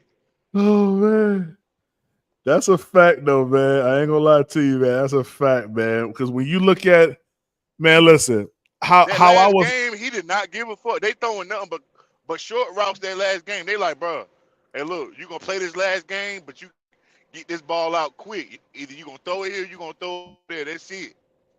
That's it. We don't want you to get hurt, Bryce. No, this season over with. We 0-2. I mean, I said we 0-2. We got the doo-dooest record in the league. We ain't playing this shit. We don't got the number 1 draft pick. Just you know what I'm saying? Make it back safe. That's it. Yeah, just make it out safe, wanted man. Bryce the ball out at the end of the season for what? Yeah. For what? Yeah. Thomas Brown gone. Everybody there that was there gone. Thomas Brown wife told us they was gone before they even was gone. Right. She said we've been fired. It was week 11. We've been fired. We just here so someone can play call plays.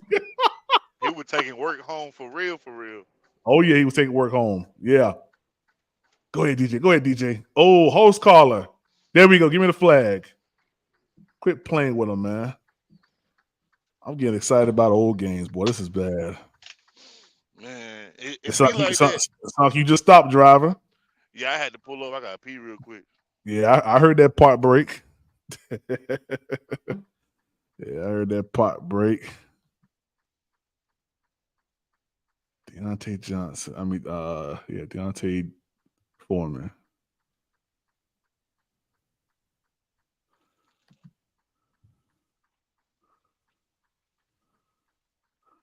Boom. Oh, man. Let me go back to that TMJ. You think Miles Sanders going to hit on something next year with the offensive line? Hopefully so. Man, that was just a bad ball. TMJ actually beat that man. Hold on. TMJ beat him pretty good. That's why people saying TMJ trash. Look at this. I wouldn't say he trash. He just soft. He don't got that dog in him. Man, you crazy, man. He got that dog in him, man. You think so? Yeah, he got that dog in him. He's soft, man. He's soft. He too big to be that soft. He too big to be that soft. If that ball was thrown just a little bit with a little bit more touch. Let me see. You got to. Well, let me see it first. I'm gonna let you see. I'm gonna let you see the play first. Then I'm gonna slow it down.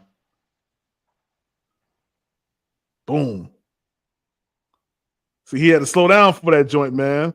Now, Come on, but that's what I be saying. Like certain receivers just gonna go get that bitch. You know what I'm saying? You gotta be oh, he's about to do this. You know what I'm saying? Go get it.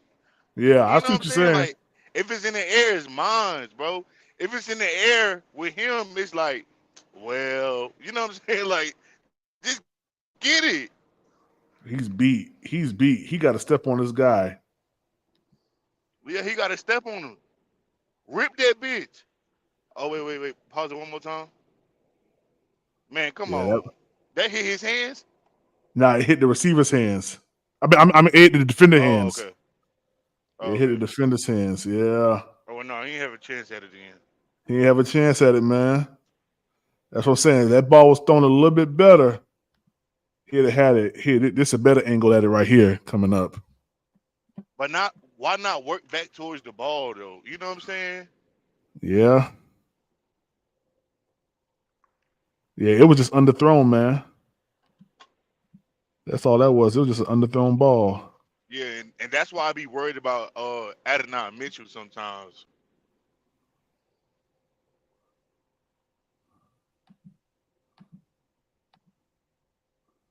So that ball right there.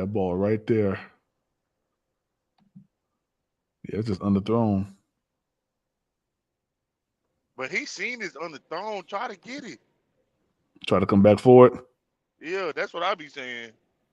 That's what I would do. I ain't. Look at the very next play, man. I think this was the one that shot Smith.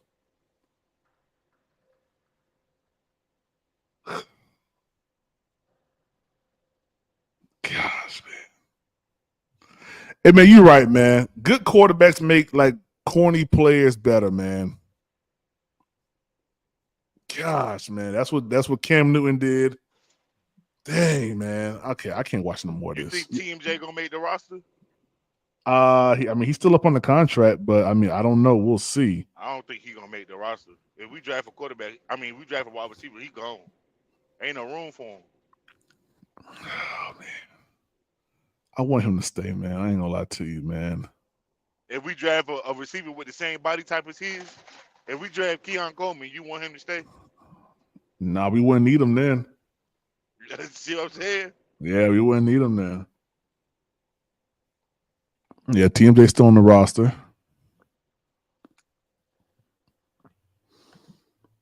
And then who that dude that they just signed from the Bucks? Oh man, spot too, right? Yeah, I forgot. Hold on, let me pull that up. I posted this out in my community section. Let me see. What's his name? Let me see here. I think he is number. I think he an old head too, though. David Moore. Yeah. Yeah, it's that David Moore. Yeah, man, look at that. We up 21-10, bro. Gosh, this was us going to the playoffs, man. Yeah. Wait, what is it? 21-10 at the what? Let me go back and look at that real quick.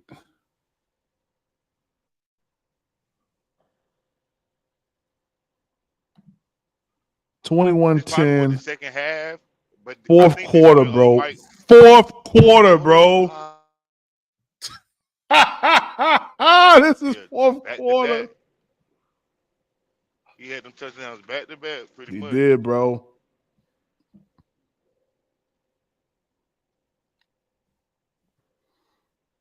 All we had to do was just hold on to the ball. That's all we had to do, man. And just play back deep. But that's on goddamn Wilkes. You seen the motherfucker already got beat. Shit. Yeah. Yeah.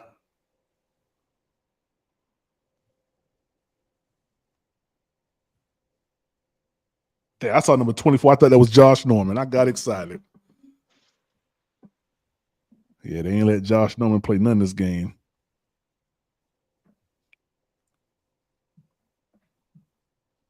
Is that Norman right there? Nah, Mingo ain't going nowhere. They just drafted him last year, bro. And people don't know Mingo got better at his routes. Dang, there you go right Mingo there. got better at his routes. Oh, yeah. God dang, that's CJ Henderson. There you go right there. Dude, slow down on this route, man. He slowed down pursuing him. You freaking idiot. Gosh, man.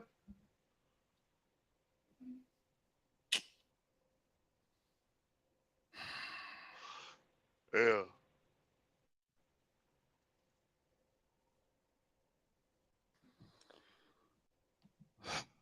Slow down.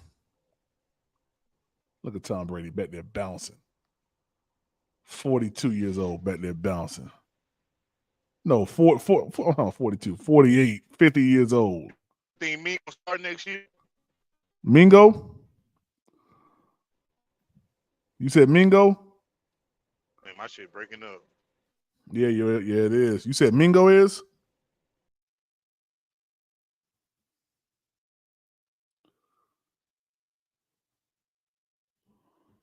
Yeah, your phone breaking up, bro. There you go. He came back. There you go. I got you. Oh, yeah. You think Mingo gonna start next year? Yeah. I definitely think he will.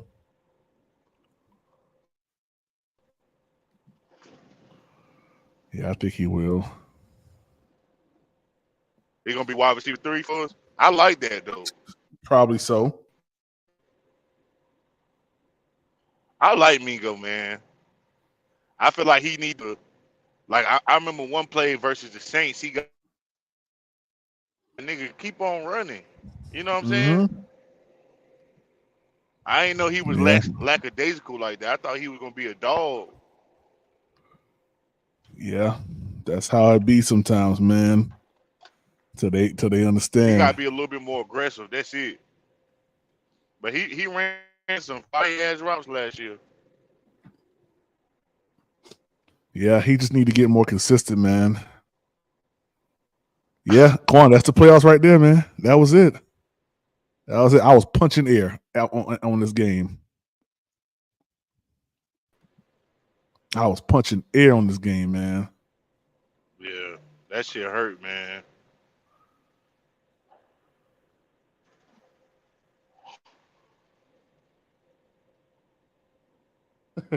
You said calm down.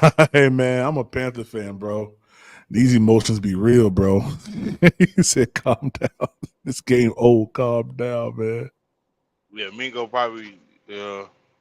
He said Mingo off the bitch if we get Leggett. I don't know. Yeah, probably so. I mean, it wouldn't be a bad situation though, in my opinion. Oh, look at my little brother. How many yards did Mingo have last year? Like what, 500 maybe? Let me see. What's up, little bro? How you doing, man? Let me see. Jonathan He was dropping shit too, though. Mingo stats.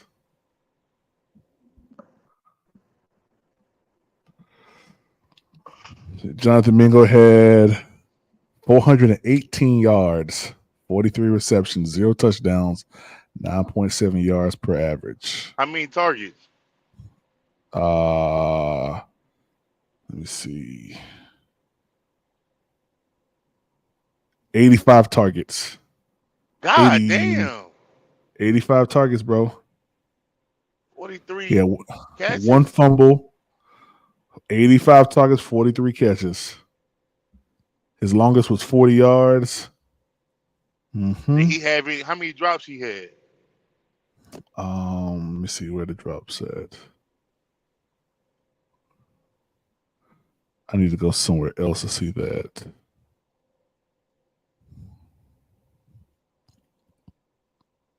I know he dropped a couple.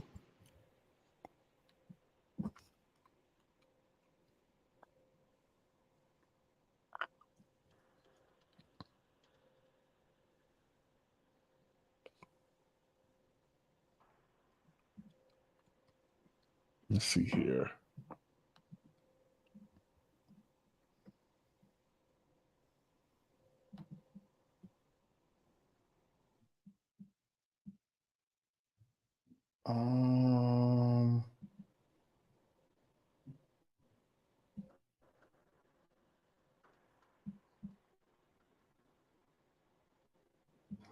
They gotta be up under PFF. Yeah, no, I ain't trying to judge him. I'm just saying he may have had some drops, though. I ain't trying to judge Mingo.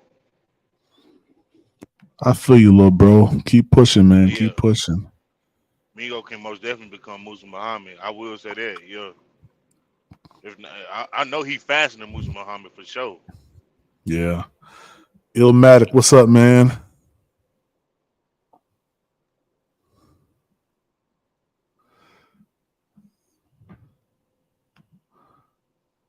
He has 4 or 5 drops. Yeah, I couldn't find it, man. I couldn't find it. I don't know where it's at. Okay, Stevie, man, I'm about to go ahead and hey, we're gonna end this live right now, man. I gotta get myself ready for tomorrow. I'm gonna come back and do a what's it called, mock draft tonight. And we've been on this thing for almost 3 hours, over 3 hours now. But I appreciate you, my brother. Yeah, I'll be I'm gonna be burning this bitch up. I'll be here. Well, you be safe, man. You be safe, man. All right, bro. Appreciate you. Yes, sir. Appreciate you, man. All right, guys. Hey, man, we gonna call it right now. I'm gonna come back a little later on tonight and do catch you. Yeah, man. Appreciate you, Quan. I'm gonna come a little later on tonight, man, and go live again. We'll do a mock draft tonight, late night mock draft. I need to go ahead and get everything prepared for tomorrow's trip, so I don't be bumping around. So y'all be good, man. This is your boy Demetrius with the PPP. Make sure before you leave out, hit the like button, share, subscribe. If you want to donate to the channel, support the channel, super stickers, super chats are the way to go. Cash App is in the ticker, and Venmo's in the ticker as well. I appreciate all donations because everything goes right back to the people. That goes back into me buying equipment, being able to, do more things with the channel, man. So trust me, I got a job. But this helps the channel grow, man, because I am an independent media, I guess you can say, media outlet. So, it goes back to helping fund this channel. So I appreciate you guys. Y'all be good. This is your boy Demetrius with the PPP, Panthers Prime Podcast. You know what time it is. Let's go.